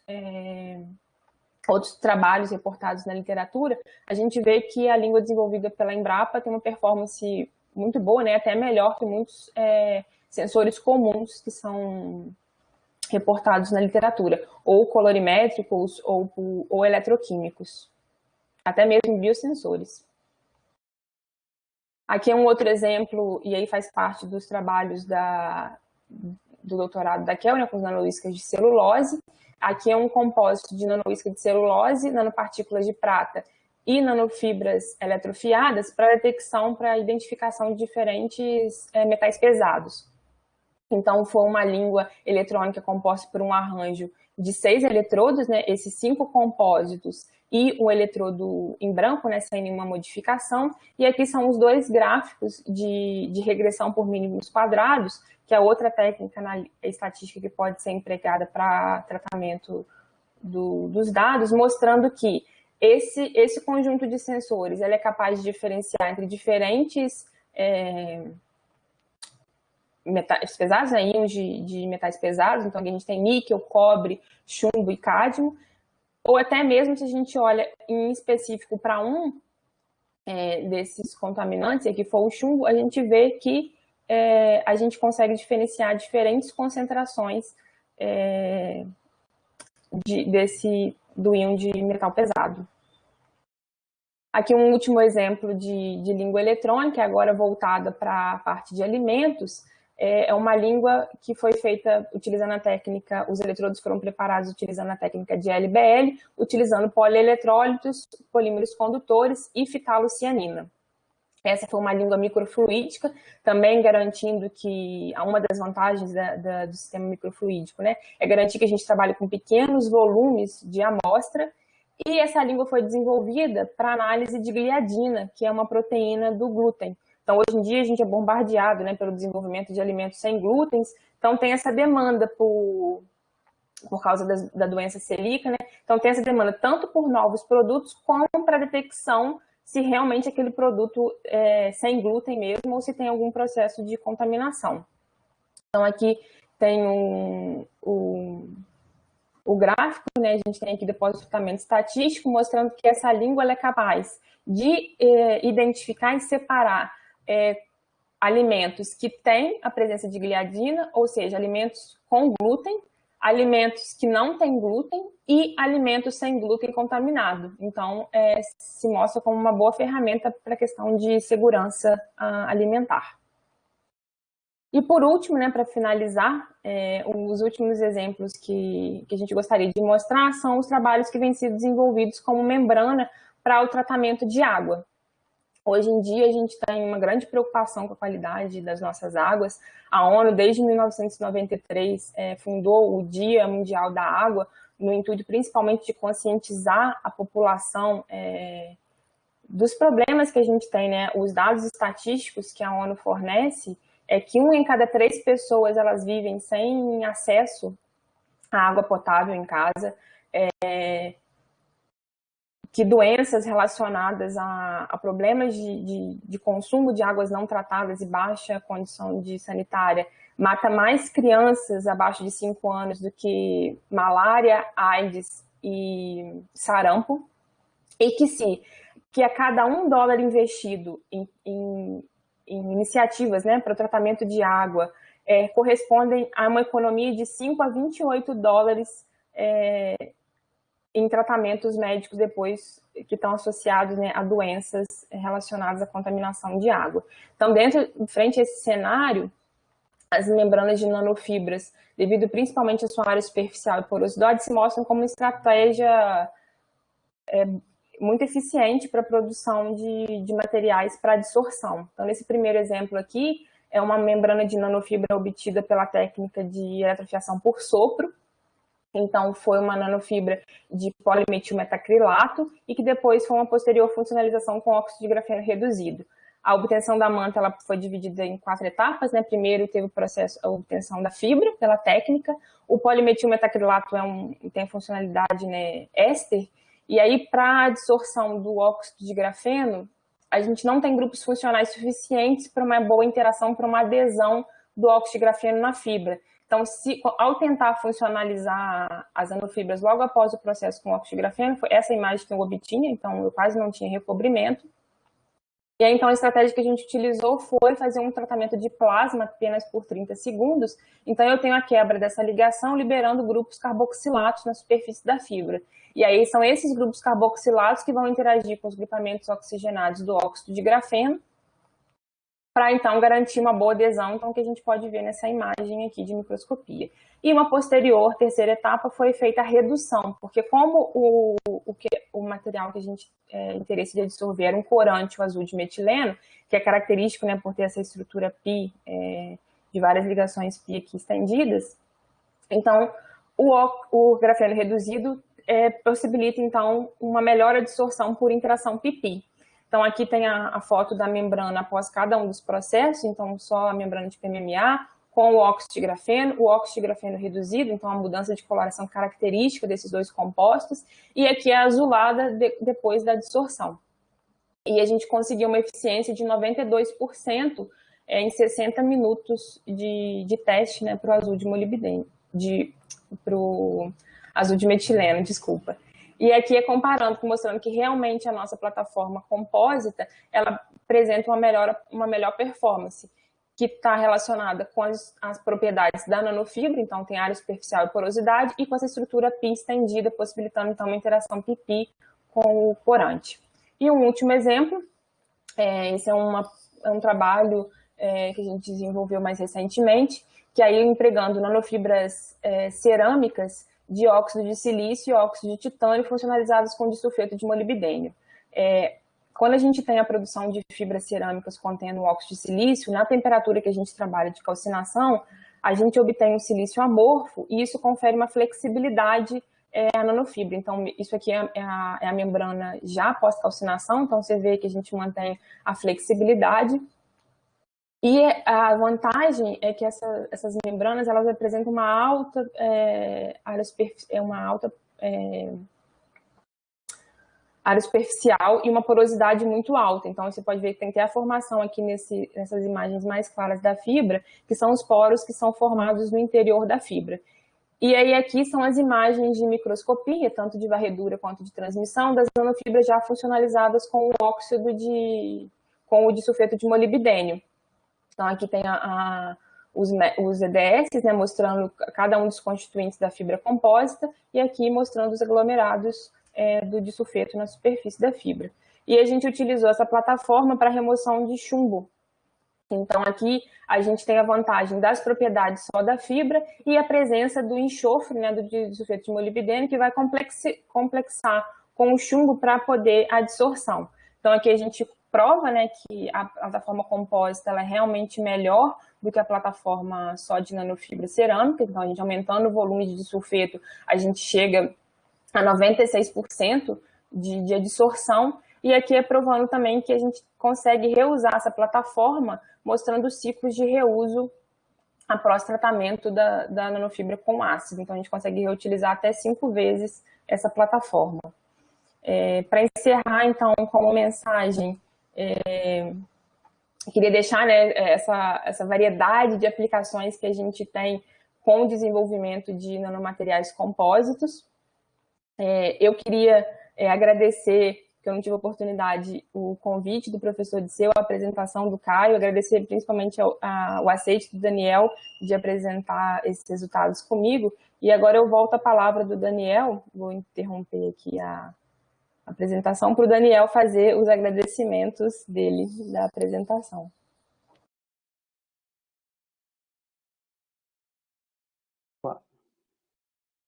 Eu vou voltar. Obrigado, Luísa. Ô, Luísa, você quer... você já está com a apresentação ou você já tirou? Se não, compartilha aqui. É que eu acho que o Caio... o Caio voltou para mim. Eu compartilho aqui, pode deixar. Tá.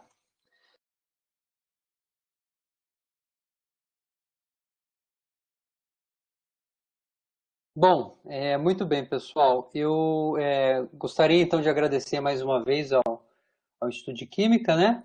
E com relação ao pessoal do grupo, né, que é o pessoal que faz o hard work, eu gostaria de agradecer aos pós-docs do meu grupo, os alunos de mestrado, doutorado, os alunos de C, e aos membros, aos former members, né, o pessoal que passou no grupo e fez um trabalho muito importante, especialmente a Luísa aí, que nós pudemos compartilhar essa apresentação hoje, e agora está na Federal da Bahia. Então, obrigado novamente, Luísa, por todos esses anos de parceria. E pode passar, Luísa, por favor. E eu também gostaria de agradecer aos colaboradores, né, tanto da Embrapa quanto parceiros de universidades federais, estaduais, que participaram desses resultados específicos que a gente mostrou aí, né? Então, como vocês podem ver, um conjunto de resultados que a gente mostrou, e isso é possível realmente fazendo um trabalho em equipe aí bastante intenso, né? Hoje em dia a gente não consegue fazer nada sozinho, a gente precisa juntar expertises, né, com diferentes formações para conseguir tentar atingir resultados de maior impacto. Então, muito obrigado aí ao meu grupo de pesquisa, aos former members e aos colaboradores. E também eu gostaria, Luísa, pode passar, por favor, de agradecer, obviamente, a quem nos dá o dinheiro, né, as agências de financiamento, Embrapa, Rede Agronano, FAPESP, CNPq, CAPES, MCTI, FINEP, e obviamente agradecer a vocês aí pela paciência e atenção. Imagino que todos já devam estar com fome, está bem próximo à hora do almoço, mas obrigado a todos que ficaram até o final. Para quem quiser, tem o nosso contato aí, tanto o meu e-mail quanto o da Luísa, né? Eu acho só importante, para finalizar, reforçar que a gente está estabelecendo um contrato de cooperação técnico-científica com o Instituto de Química da Bahia, né? Aí na pessoa da professora Luísa, mas obviamente outros alunos, professores estiverem interessados, a gente pode compor junto, né, nessa parceria, e a Embrapa Instrumentação está de portas abertas lá tanto para visita quanto para novas colaborações com vocês, tá ok? Então, por isso eu encerro minha fala e agradeço pela atenção e fico aberto aí para a gente conversar um pouco, se tiver alguma dúvida, algum comentário. A Luísa vai me ajudando aí.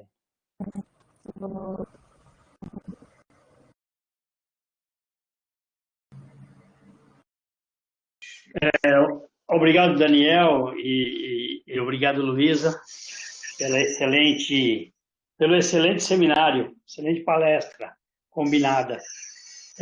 Ainda bem que tem o Caio aqui para me ajudar, porque minha internet caiu e eu tive que entrar aqui pelo celular, pelo 4G. É sempre um problema essas internets. Ô, Daniel, só para fazer uma pergunta inicial, na verdade eu vou te fazer logo duas, que eu não gosto de fazer uma só. Então, eu vi aí, e foi muito divulgado, a questão das nanopartículas de prata em máscara, em tecido, né? E que poderia ser usado na máscara para eliminar o coronavírus.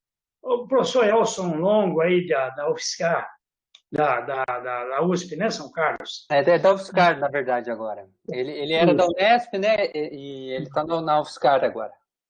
Esse processo é diferente do que vocês fazem, ou qual a semelhança entre o processo com o que vocês têm feito nas nanofibras, que você mostrou aí como exemplo a questão da prata? Uma outra pergunta é o seguinte: você come tomate? Com esses agrotóxicos todos, ou como é que vocês têm? Porque você trouxe aqui um exemplo interessante da questão dos antibióticos, né? E para diminuir os antibióticos em úbere de vaca, por exemplo, para tirar o leite, né?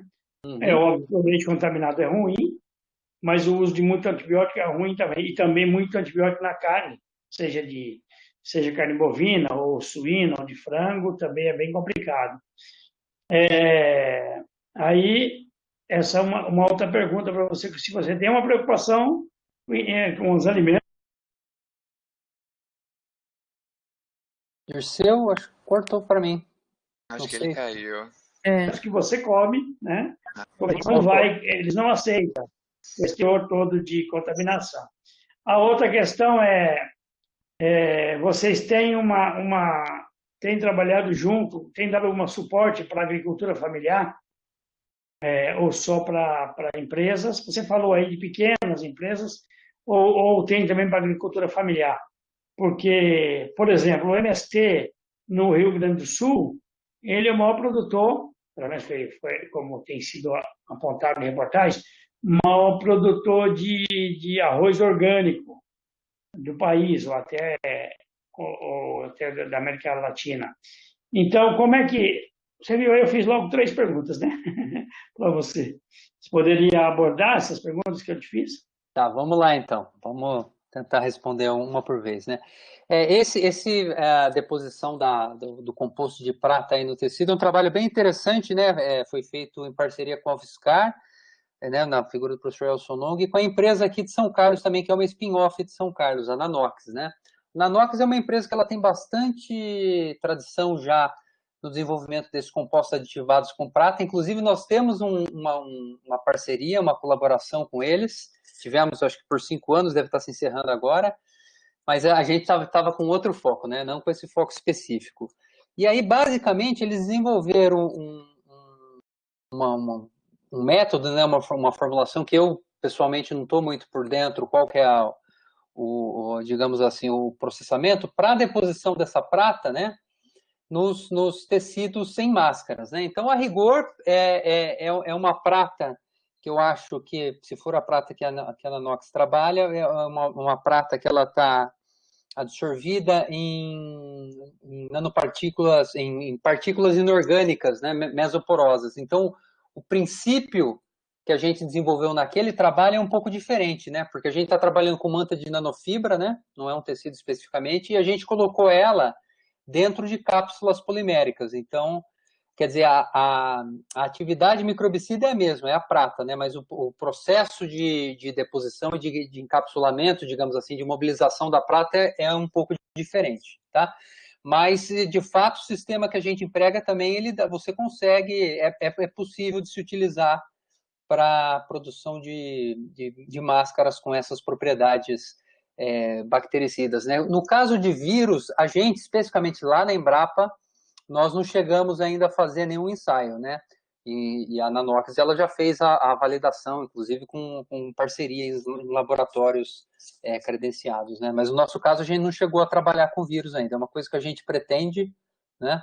Nesse caso específico da prata, mas nós não fizemos isso, tá? Respondi, Dirceu. Vamos para a segunda pergunta, né? Sim, sim.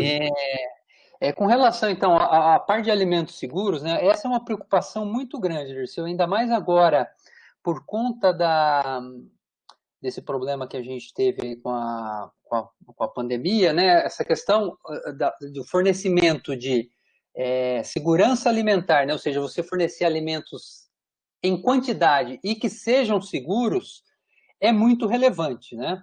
Então, é muito importante, na verdade, que a gente desenvolva, inclusive, técnica. A Embrapa tem trabalhado muito nisso aí, né, desenvolvendo, às vezes, técnicas de manejo, que ao invés de você aplicar uma quantidade grande de agrotóxicos, você aplica quantidade muito menores de agrotóxicos, né, e com isso você pode eliminar eventuais efeitos residuais também, né? Uma outra possibilidade é você trabalhar justamente com esses sistemas de encapsulamento, né, para encapsular um pesticida e aí você conseguir utilizar uma quantidade muito menor desses sistemas nos alimentos. Mas essa é um tema, inclusive, que a Embrapa tem sido muito demandada, né, para atuar. Acho que o Dirceu caiu de novo ou não? Acho que sim. Não, Ele eu deve estar voltei tentando para pelo o meu computador. Tá. Porque foi interferência. Pronto, mas eu não perdi nada. Pode continuar. Tá, então, Dirceu, essa de fato é uma preocupação muito grande, né? E a Embrapa tem atuado em várias frentes aí. tanto com relação a técnicas de manejo, a utilização de pesticidas que sejam menos agressivos, menos tóxicos, e também com essas técnicas de encapsulamento aí. Mas é uma coisa, né, Dirceu, que é o seguinte, é o remédio que é necessário, né? Ninguém gosta de tomar remédio, mas a gente precisa muitas vezes, né? E com pesticida é a mesma coisa, né? Você falar para o produtor, falar, você não vai mais precisar utilizar pesticida, ele vai achar bom, né? Porque é um custo super alto na produção dele, mas fato é que nós vivemos num país tropical, né, que é na qual a proliferação de pragas, assim, essas pragas naturais é muito favorável pelo clima, então a gente acaba tendo que utilizar isso aí. O segredo é utilizar de forma correta, seguindo as recomendações, os trabalhadores usando EPI, você fazendo a lavagem dos alimentos depois. Essa é a maneira que dá para a gente, por enquanto, é o que dá para a gente fazer, né? E, por último, Dirceu, de fato, a agricultura, com relação à sua pergunta, a agricultura familiar, ela é fundamental para o Brasil, né? Eu acabei não mostrando alguns slides, mas muitos produtos agrícolas brasileiros, eles são produzidos por pequenos agricultores, né? Então, por exemplo, no caso, a cadeia do leite, ela é bastante pulverizada. Você tem pequenos agricultores, né, que tem sítios, às vezes pequenos, que trabalham com produção de leite. Granja, muitas vezes, é assim, apesar de você ter um sistema verticalizado, né? Mas você tem isso também com diversos legumes, verduras, mandioca, por exemplo, a maior parte são pequenos agricultores. Então, eles são fundamentais para a questão da segurança alimentar no Brasil. Eles contribuem muito com a diversificação dos alimentos, porque muitas vezes você tem os grandes produtores, eles trabalham mais com monocultura, né? Cana-de-açúcar, soja e assim por diante.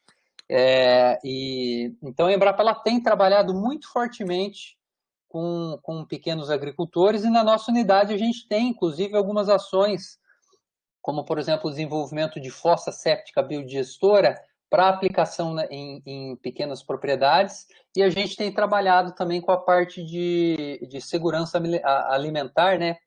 Auxiliando aí pequenos agricultores através de participação em conselho nacional e estadual da parte alimentar, tá? Então, realmente, o pequeno agricultor ele é fundamental, não só para o Brasil, né, mas inclusive para alguns produtos que são exportados. Ok, obrigado pelas respostas. Obrigado, Dirceu. Bom, queria parabenizar vocês dois, tanto o Daniel quanto a Luísa, pelas apresentações, e aí eu vou ler aqui o que o pessoal está falando pelo chat, tá? O Aldo, que é químico lá do Estúdio Química, parabenizou vocês pela apresentação, a professora Valéria, da Fisicoquímica, também parabenizou, a professora Gisele Canuto, que é foi moderadora nos webinars anteriores e também da pós-graduação, tá? Parabenizou. Professor Sérgio Oliva, coordenador do colegiado. Lucas também parabenizando pela apresentação muito boa de vocês. Uma pergunta do professor Guilherme Ferreira, que é do Departamento de Fisicoquímica, ele parabeniza e pergunta para o Daniel: o quão desafiador é eletrofiar uma solução onde o polímero já está conjugado a nanopartículas metálicas?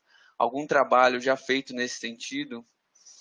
E aí, para a Luísa, você quer responder primeiro? Não, acho que você quer passar. Tá. E para a Luísa, no trabalho de quantificação de peróxido de hidrogênio, a nanocelulose passa por alguma funcionalização na superfície para interagir com as nanopartículas de prata, e aí a interação é covalente ou eletrostática, e o mesmo compósito de grafeno e PA6.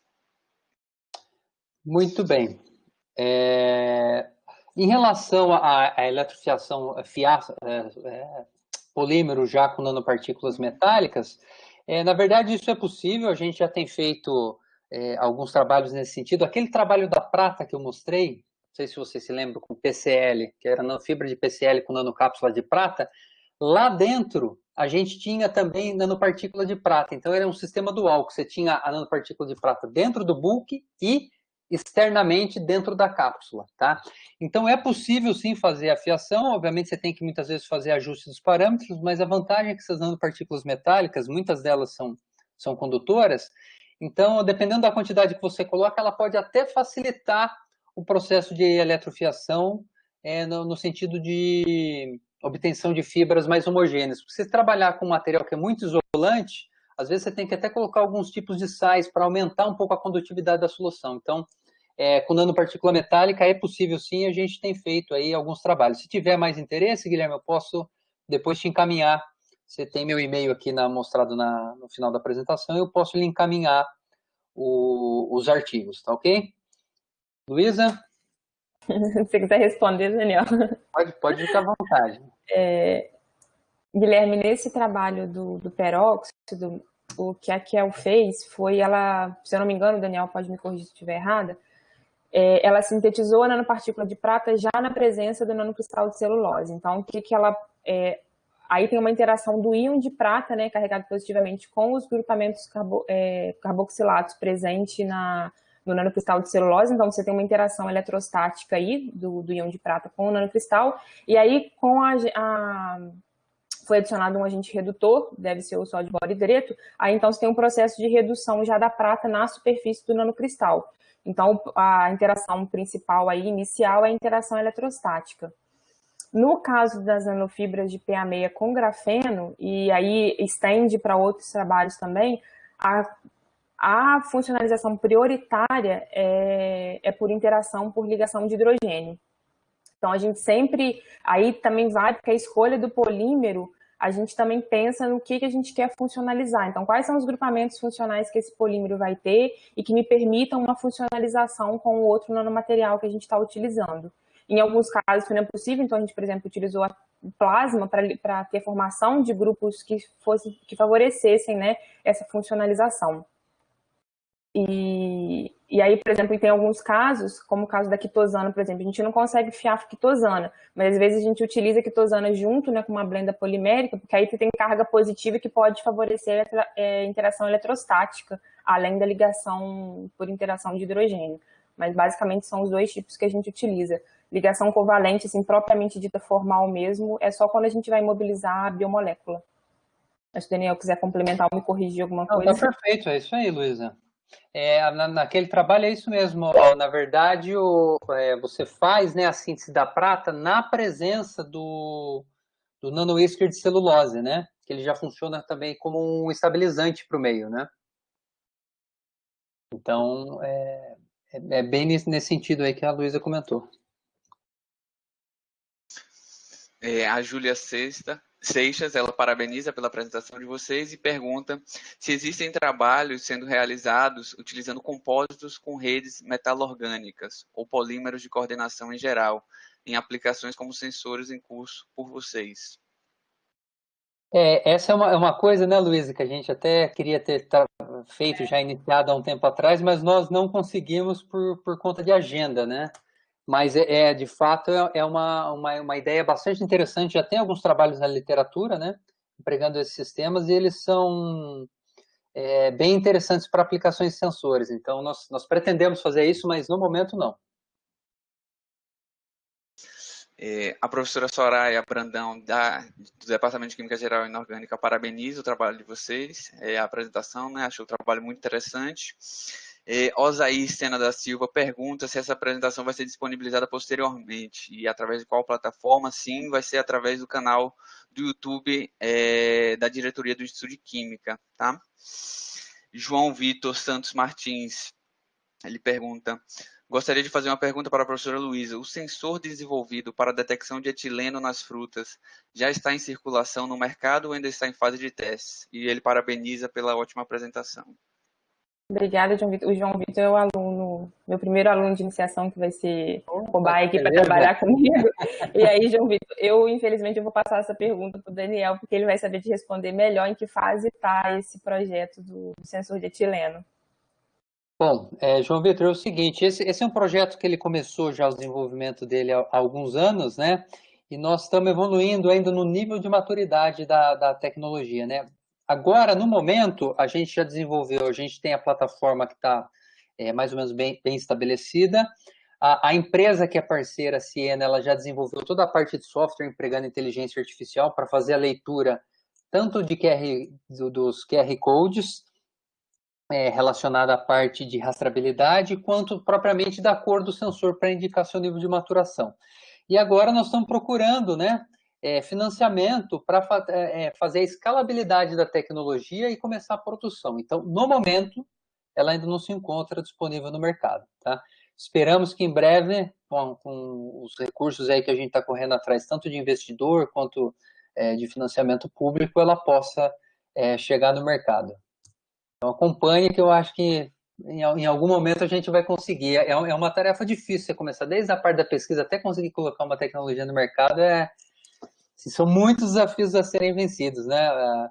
Alguns especialistas dizem que passar a tecnologia, né, do nível de maturidade, da escala do laboratório para a escala de produção, você tem o Vale da Morte ali, né, onde 90% das tecnologias acabam morrendo. É difícil realmente passar por esse Vale da Morte, mas a Embrapa ela tem essa missão, né, de fato fazer essa tecnologia chegar no setor produtivo, e isso é uma tarefa difícil, mas ele é muito facilitado e a chance de sucesso é muito maior se você tem empresas envolvidas, né, do setor produtivo envolvido, porque aí, com relação à parte da escalabilidade,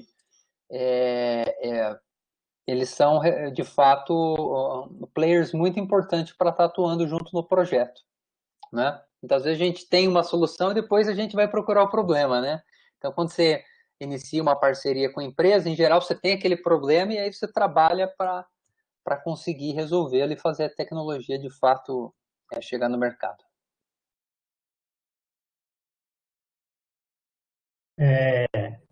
Isso seria muito interessante, porque você sabe, tem uma manga Palmer, né, que chegou no mercado aí com desenvolvimento provavelmente da Embrapa também, né, e que ela é muito boa em termos de fibra e o sabor e tal. Mas o que tem aparecido é muito, a gente tem comprado muita e ela nunca fica madura, entendeu? Ou então chega não sei se é na colheita ou qual o problema. Então, se tiver um sensor que a gente conseguisse olhar pelo QR Code, né, no celular e ver qual o nível de maturidade, a gente poderia até economizar, para não comprar e jogar fora, né? E deixar aí no Exatamente. madura. Realmente, é uma questão de qualidade para quem compra, muito bom.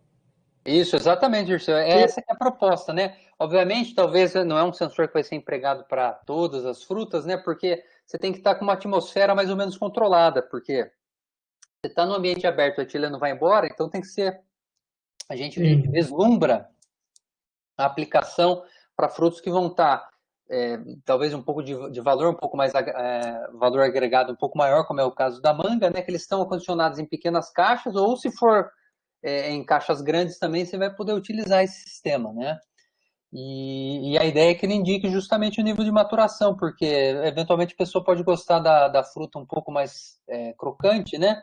Aí ela pode consumir, a depender do que o sensor lá indicar para ela, né? Ou se você quiser comprar frutas que vão ter um tempo maior de prateleira para você guardar na geladeira por mais tempo, você compra ela mais verde, ou de repente se for no caso de um tomate, né, que está mais maduro, você pode utilizar ele para outros fins, né, para fazer um molho, alguma coisa assim. Agora, uma pergunta que algumas vezes surge para a gente, fala, pô, mas por que fazer um sensor colorimétrico se às vezes eu vejo que a fruta está amadurecendo? Aí o Dirceu colocou um exemplo bem clássico, né? Tem fruta que é difícil de você ver o grau de maturação dela, né? Então, esse sensor ele é para auxiliar nesses casos específicos. Ao invés da pessoa vai lá, aperta a fruta, a gente tem um péssimo hábito aqui no Brasil, vai lá na quitanda, no varejão, pega a fruta, aperta, isso aí vai danificando a fruta, né? São danos mecânicos que, inclusive, vai acelerando o processo, ele vai catalisando o processo de amadurecimento e de senescência do fruto. Então, em alguns países no exterior, se for vai em feirinha pegando fruto, o cara quase te dá um tapa na mão, né? Ele não deixa fazer isso aí. Então, são hábitos também que a gente precisa mudar. O que pode também vender frutas embaladas, né? Talvez em quantidade, em meia dúzia, em 4, exatamente. Ou unidade, mas e aí sim, no embalado é possível que você consiga ter um sensor que o QR Code vai te mostrar, né? Aí também precisa da interface do QR Code que está por fora da embalagem com o interior da embalagem. Mas são desenvolvimentos muito interessantes. Só quero dizer, a gente já teve interações com a Embrapa aqui, você lembrou, do Recôncavo, e eu posso ver para colocar a Luísa em contato vou ver se ainda o pessoal que tinha contato comigo está por lá, para ver que trabalho se pode desenvolver. E tem tanto em Petrolina, né? Lá no que é de frutos, né? Como a do Recôncavo, que é mandioca. Aí, sim, é bom fazer essa interação. Mas muito boa a palestra, excelente didática e excelente, e deu para ouvir muito bem, entendeu? Foi muito bom, mas eu acho que vai ficar com uma qualidade boa, inclusive, quando a gente disponibilizar no YouTube. Muito obrigado mesmo para vocês dois, novamente. Eu vou passar aí para Caio, caso alguém ainda tenha pergunta, então eu vou passar para Caio para ele poder encerrar, dar as informações finais, inclusive dos próximos, mas estamos à disposição, viu, Daniel, para aquilo que for necessário e fazer esse intercâmbio do estudo de química com a Embrapa Instrumentação. Excelente, Dirceu. Acho que vai ser uma ótima oportunidade para ambas as instituições e para os pesquisadores de ambas as instituições. Então, eu agradeço novamente pela oportunidade, pela atenção de todos.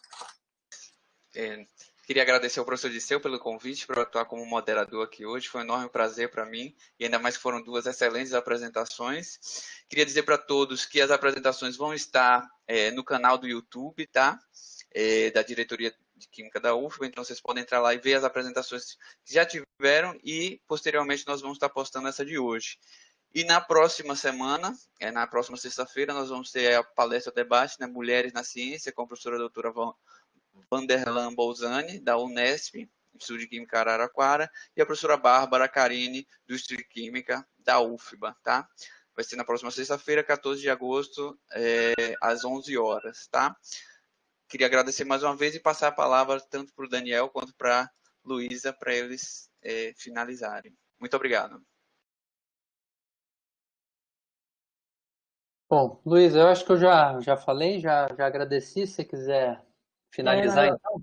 Eu queria agradecer a paciência de todos por nos ouvir, né, a atenção de todos. Agradecer novamente ao professor Dirceu pelo convite, por essa oportunidade. É a primeira vez que eu falo junto com o Daniel, então realmente foi uma oportunidade muito boa. E agradecer ao Daniel novamente pelo convite, e a gente está à disposição aí para quem quiser entrar em contato com a gente por e-mail para qualquer dúvida que a gente possa não ter tirado agora na apresentação. A gente fica à disposição. Obrigada. E obrigada, Caio, também, né, pela essa moderação. Com certeza. Cara, importante. Bom, tá bom. Obrigado aí a todos que nos assistiram e obrigado novamente a Daniel e a Luísa. E boa tarde a todos. E boa tarde a todos. Pessoal, bom final de semana. Bom final de semana. Até mais. Tchau, tchau. Tchau. Obrigado. Tchau.